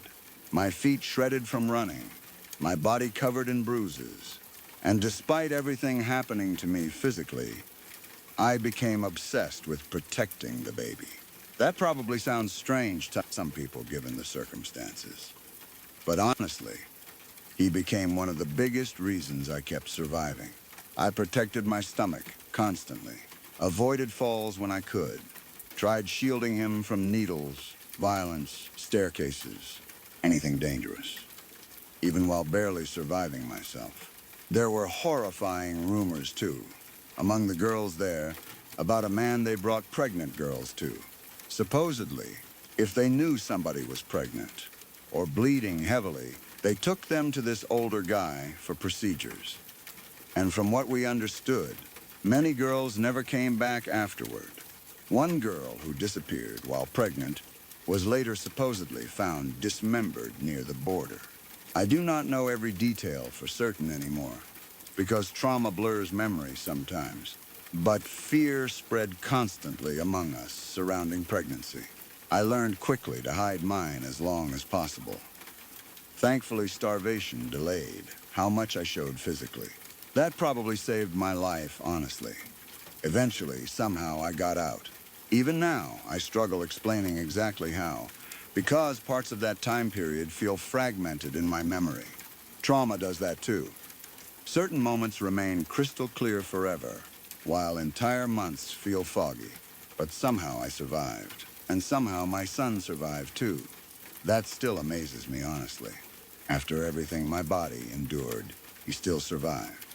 And the most important thing to me now is that he will never know any of this. Never.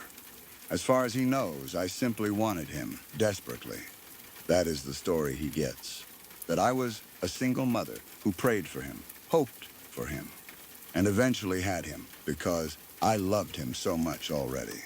And honestly, that part is true too, because despite everything surrounding his existence, he became something beautiful that came out of absolute horror.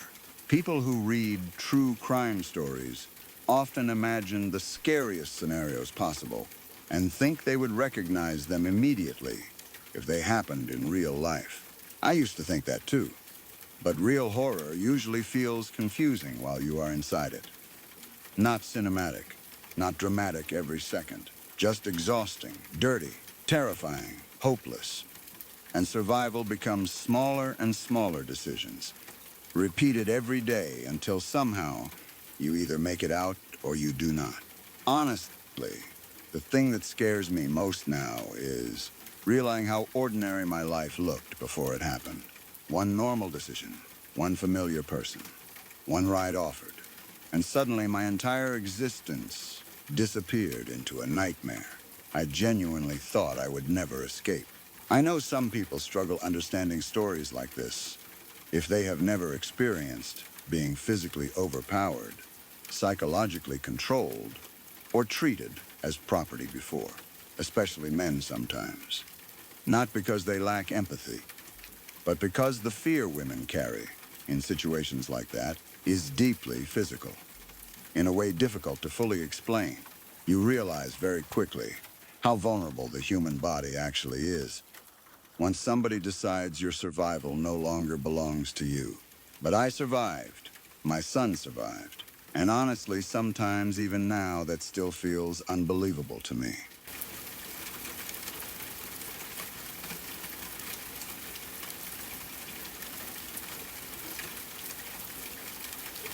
If you've stayed with me this far, then these stories didn't simply pass the time.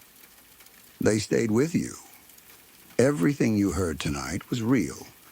Real people. Real moments. And in each one, something quietly slipped out of place. If you'd like more of the kind that don't let go so easily, subscribe to Crowvane Manor. There are more rooms left open and more stories waiting behind every door. I'm grateful you spent this part of your night here.